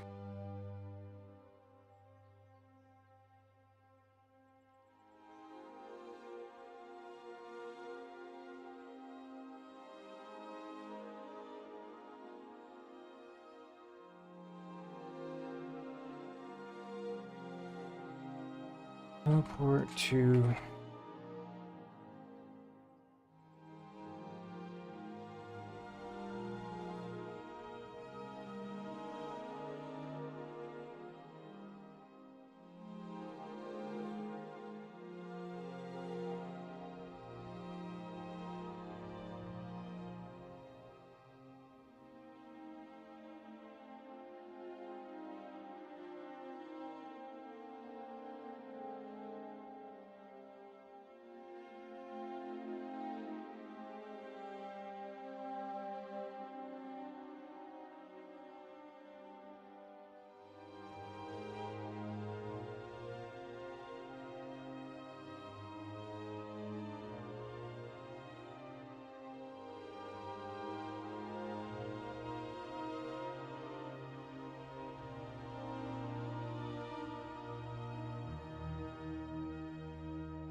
Reload this and see if this works. Because this can't be broken before we have a test version, people.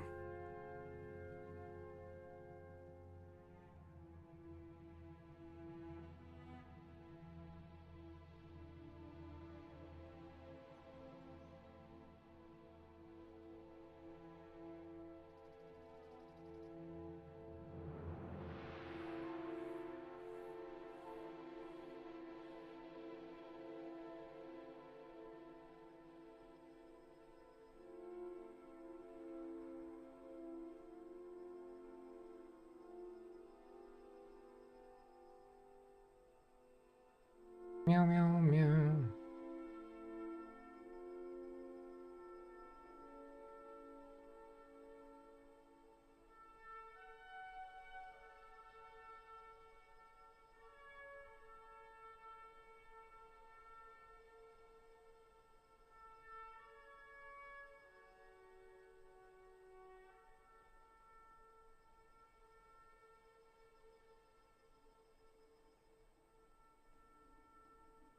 See you, Soup Soul. Have a good one.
Alright, guys, please work now.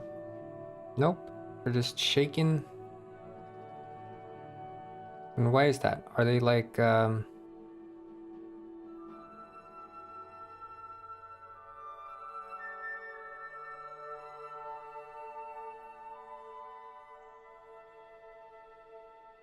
struggling in some way?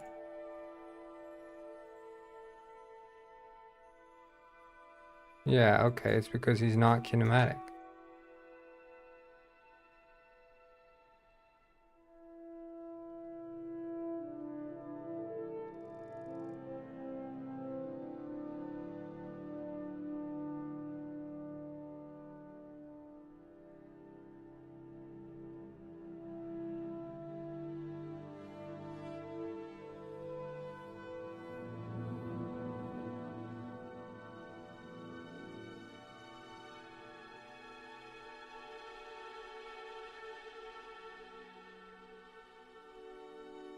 Is in dialogue. Who is being spoken to?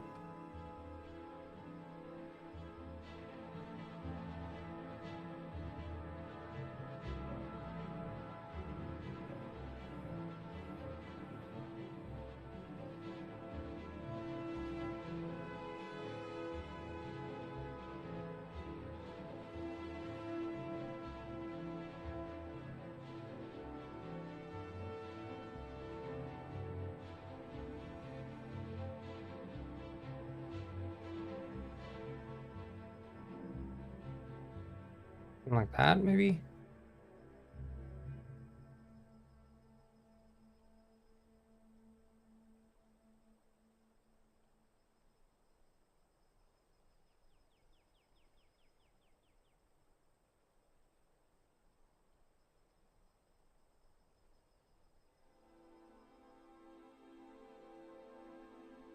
Seems like we're onto something here.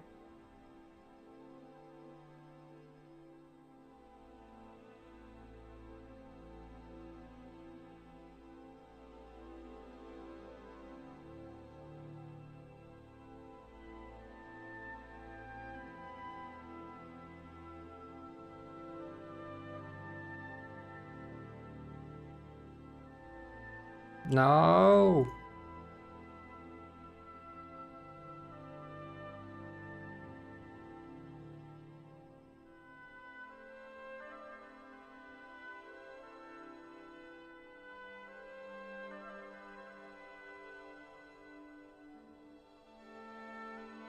Dr. Fish, with all due respect, where are you?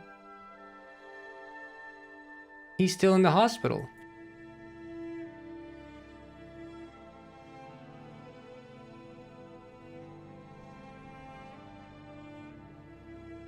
What is he? Is it because I didn't get close enough to him?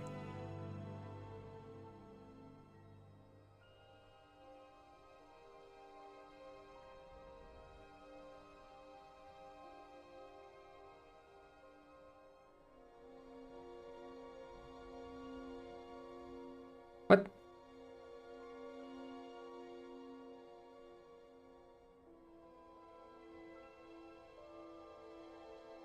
What's happening?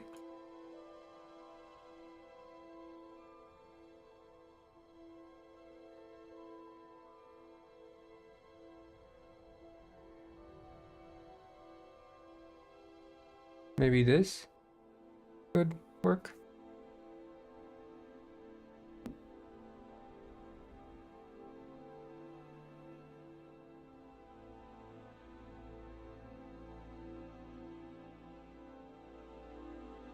See, now he's over there though.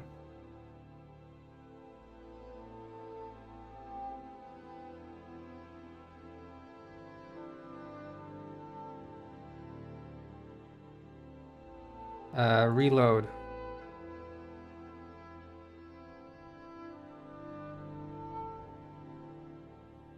One thing fixed, well, things break. Yep, that's pretty much how it goes every single damn time. It never ends.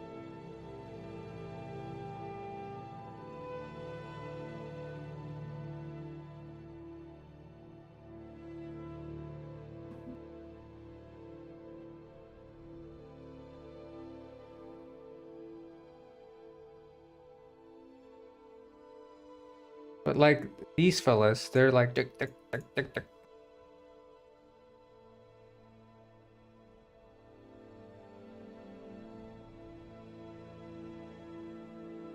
Dr. Fish, most broken character of Detective Penguin. Yeah. Life of an indie game dev. Life of any game dev. It doesn't matter. It always breaks.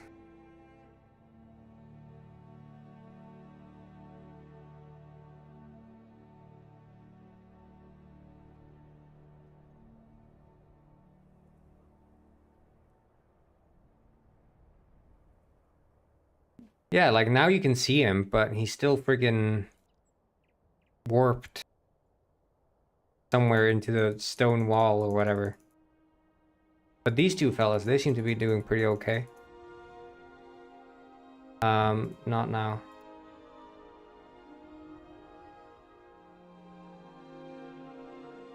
And do they teleport back to the same spot? Yep, they do. Except he's...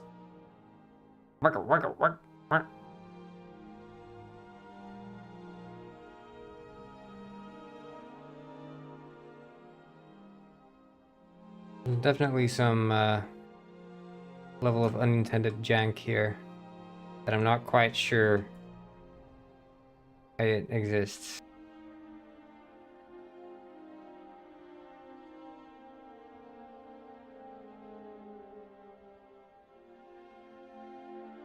To me. But he should stop now, I guess. Oh my god, why? Like, look. His arms are like flying out.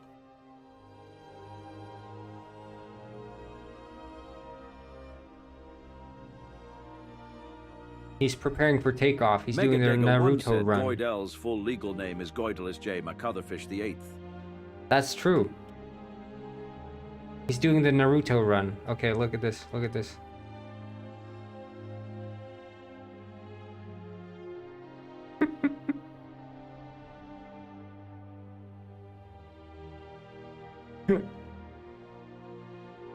This is me when I try to achieve speed.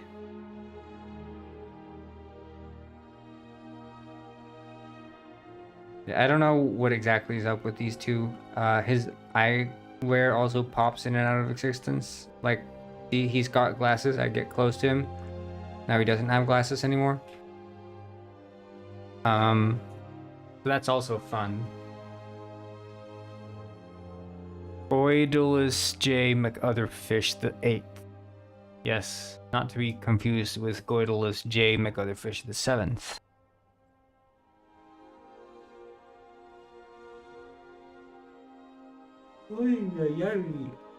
Mamma mia.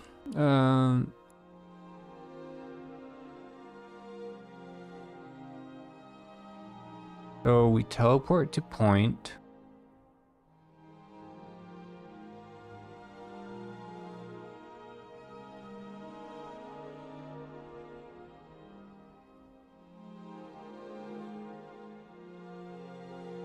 And we move.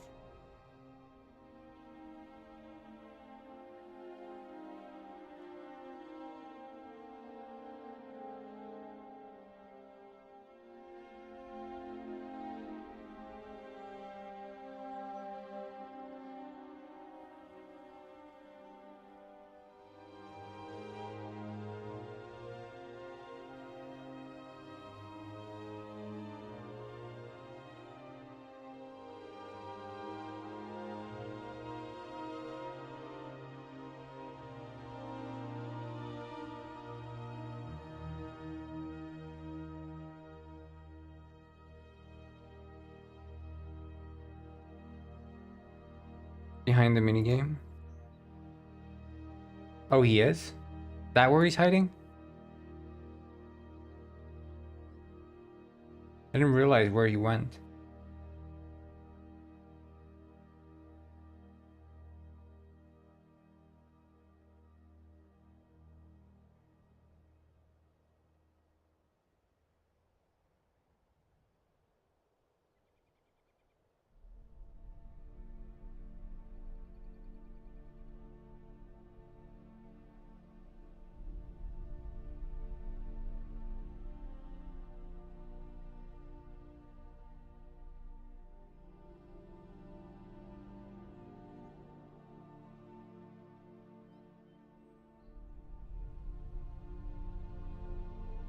Did you guys see the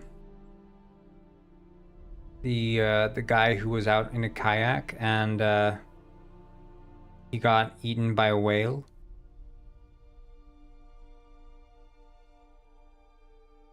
But he came out of the whale alive.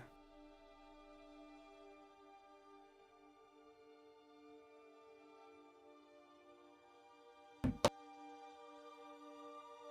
guys see that?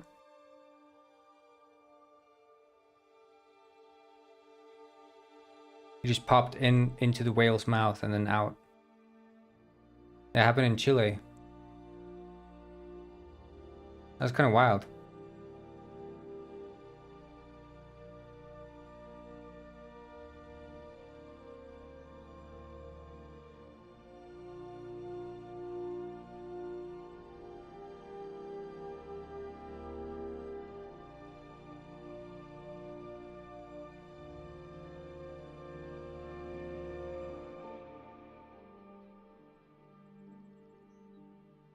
And for that reason alone, I will not go kayaking in Chile. I was gonna do it, but then I heard about this whale thing now.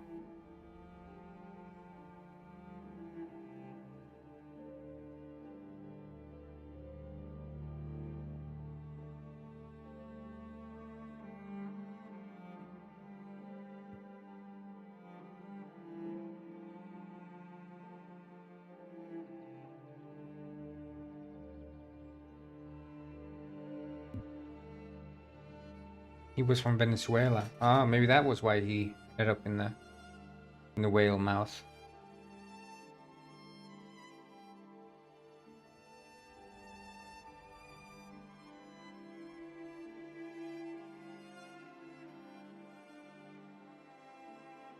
really bad luck.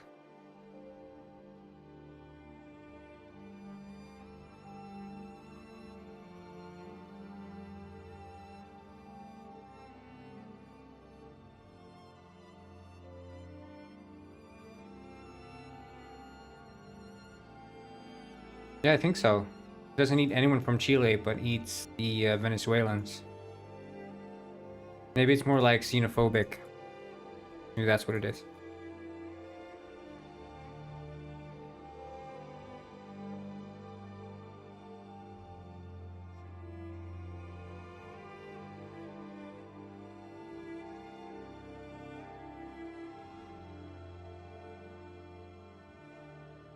Chileans, they always go kayaking in the water, never get eaten.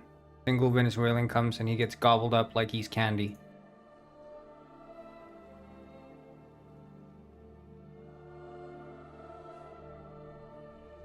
Obviously very targeted. Will you come back here, Dr. Fish? I don't know. Okay, you can go there apparently, but you can't go to the helicopter. Planned attack. Yeah. Premeditated.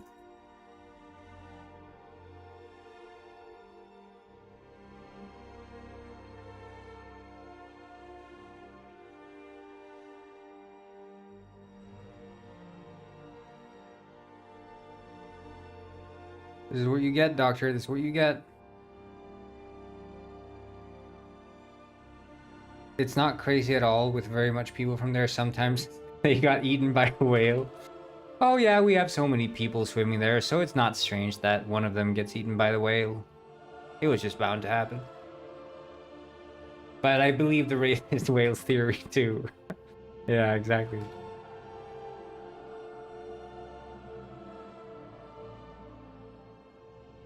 It was never a matter of if, it was just a matter of when. Those Venezuelans flying too close to the sun.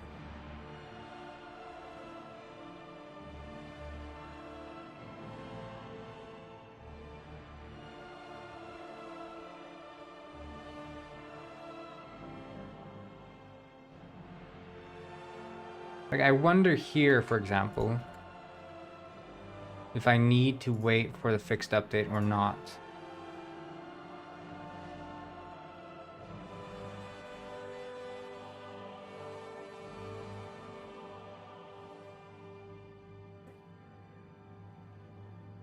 Ah shit, I didn't recompile.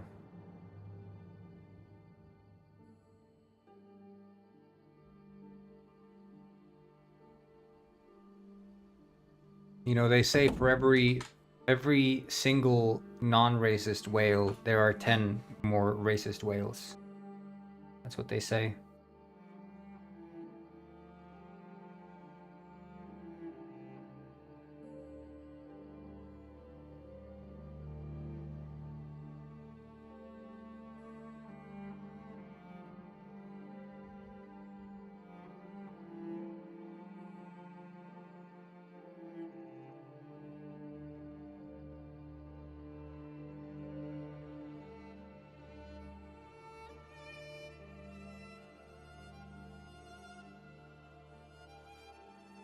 Racist is fine as long as you're paying tax.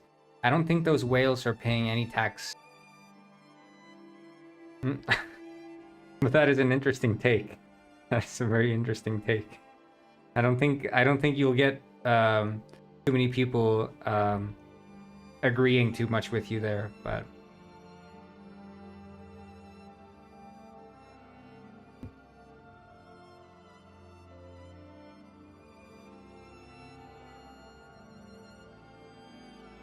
yeah, he will have a good story to tell. I was swallowed by a whale and I came out alive.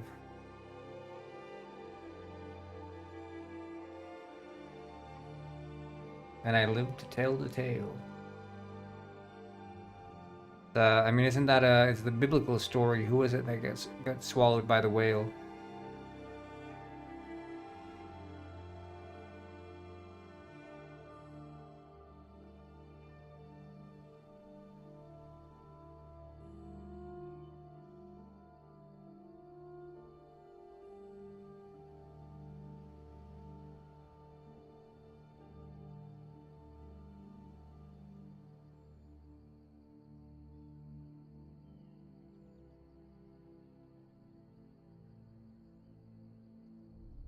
They're like, oh yeah, let's take it up.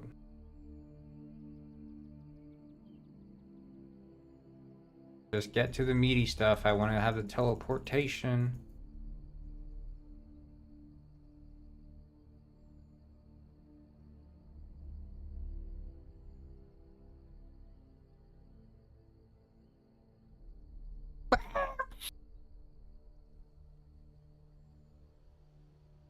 That was me adding some sound effects for y'all.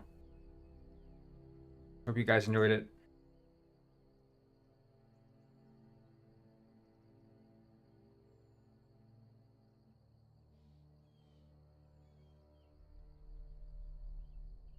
Why is Dr. Fish pilot still tweaking in the cut? Yeah, they're all tweaking. I don't know what is wrong with them, but they're all very much tweaking. Like the Dr. Fish crash site. Like, see, this is where he's supposed to be. This is where Dr. Fish is supposed to be. On this point. But where Dr. Fish really is, where he really is take a look at his route. He's over here. Which is a very different position. See, I wonder if I add like a game object here.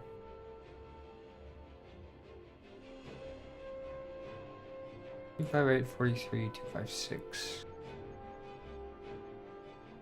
Yeah, but that doesn't solve the issue, Patricio. That doesn't solve the issue. Because this is not an issue just for this cutscene. It's because I've been making a bunch of changes in other places as well. I think it has to do with the fact that Dr. Fish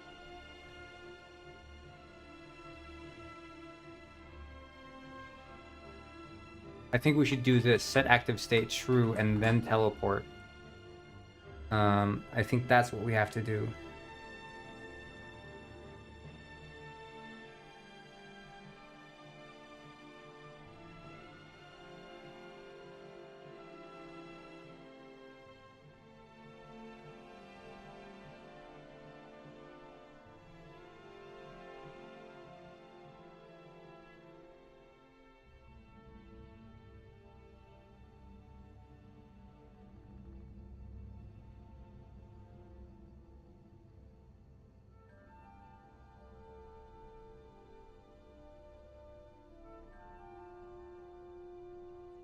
Hello, Sai 1001.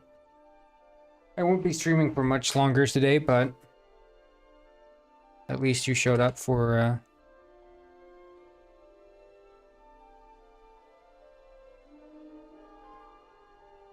yeah, you sort of have to get into the zone. And also you get pulled out of the zone every single time because your solutions don't end up working. And then you have to wait for this loading bar every single time. We're fixing the teleportation shit.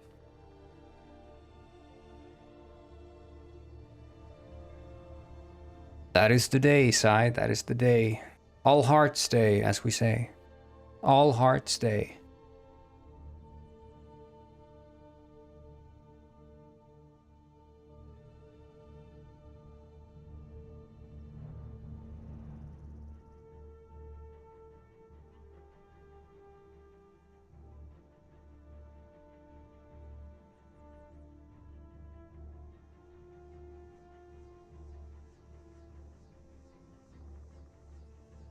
Me is Hot Pot Day.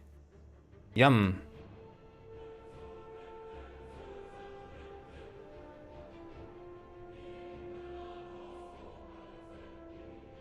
Yum, yum, yum, yum, yum, yum, yum, yum, yum.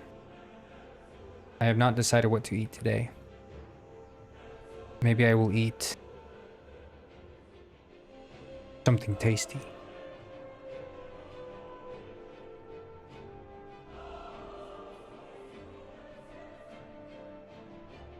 Hot pot. Ah! Today is editing Megadega's video day. You're editing Megadega's video? And hello, Samuel. Maybe I will eat something fermented. That's a guarantee.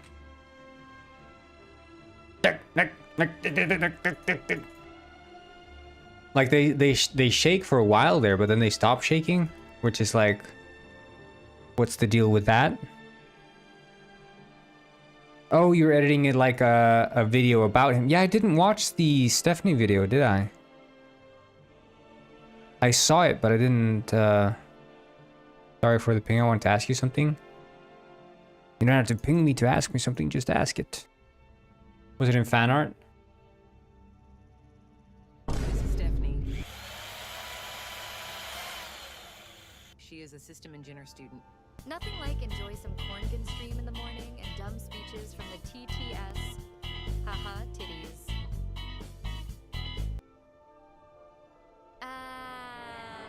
The uni. I need to do the drive. Okay, let's do the drive. Come on.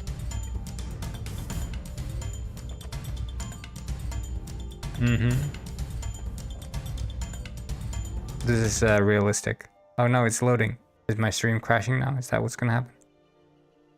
Your videos are too high resolution. You need to make them like 480p so I can watch them. How long is the driving section? Is it like 1 hour?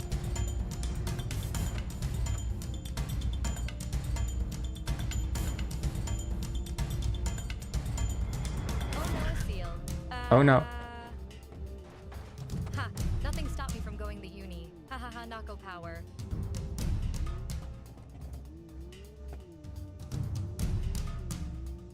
Yeah, no, it happened, Samio. It did.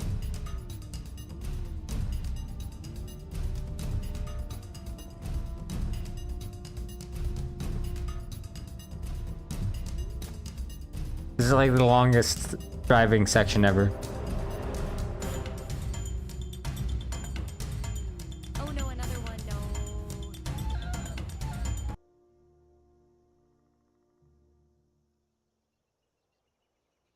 High quality video. We like it. It feels like very true to life as well.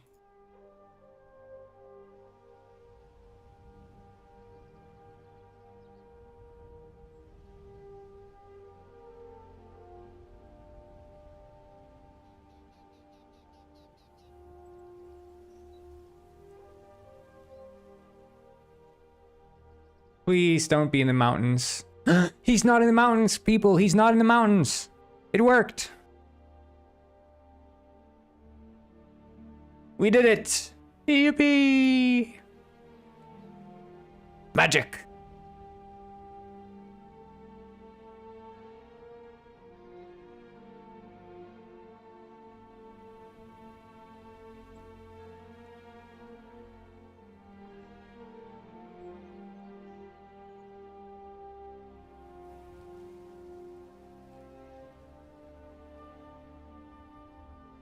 Now what will crash next?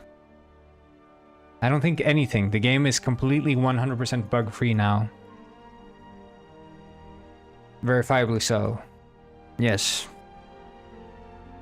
For example, the shaking of the penguins, that is also not a bug. That is not a bug. That is a feature.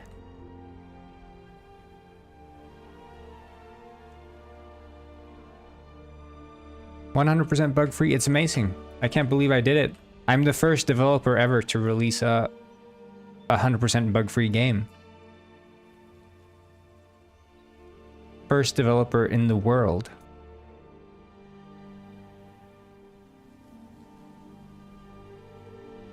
Isn't that amazing? That is truly amazing. Pow, pow, pow, pow, pow, pow, pow. Frost! I must kill him.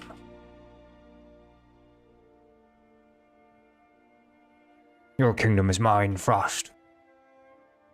I own your kingdom now. I'm the monkey Gwyn. Yippee.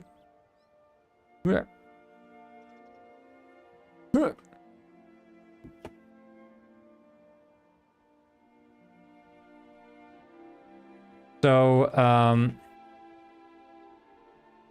let me think. basically the credits I want to fix.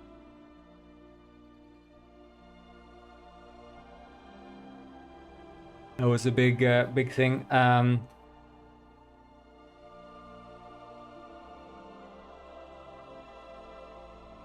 I think I'll do that maybe tomorrow or something. But then other than that, well, yeah, working the weekend. Yeah, I just don't stream in the weekend. I don't know, somehow I've tricked my brain into thinking like if I'm working when I'm not streaming, I'm not working. Because it's like when I stream, I clock in and I clock out. So it's like, okay, I'm at work now. I'm working. Whereas when I'm off stream and working, then it feels like, oh, I'm just having fun with the game. Even though I could be doing like the most boring stuff. Yeah, start stream, start work, basically, yeah. So,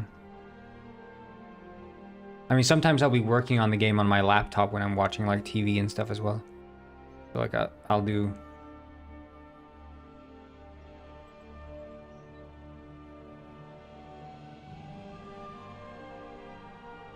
stuff off stream, but I think I need to fix up the AI because sometimes it freezes outside the doors as well. It's a problem. And also when they get off the tables, also problematic. I don't know what causes that to happen. You can see there's probably going to be no, okay, there aren't any. But like this fella here, you see he's just standing there for a while. It takes a while for him to start walking. Just kind of awkward. And I think these guys specifically, they even freeze sometimes, like permanently. Like this guy, he's just standing there. And I mean, not only is he just standing there, but he's just looking at the door like an idiot. Like at least look out. Don't look at your door thinking about like, what do I do next? But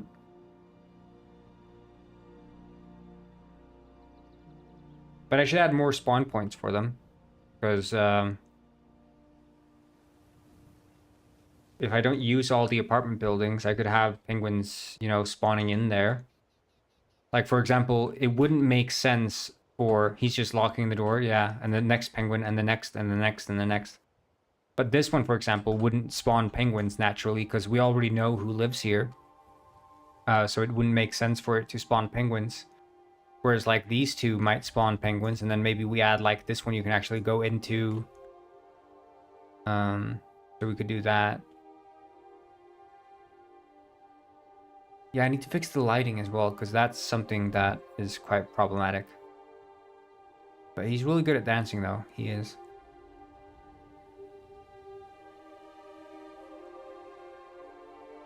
Very impressive. But it looks like an ad break is coming up, so I think I'm gonna just say, like, thank you all for tuning into this, like, short stream.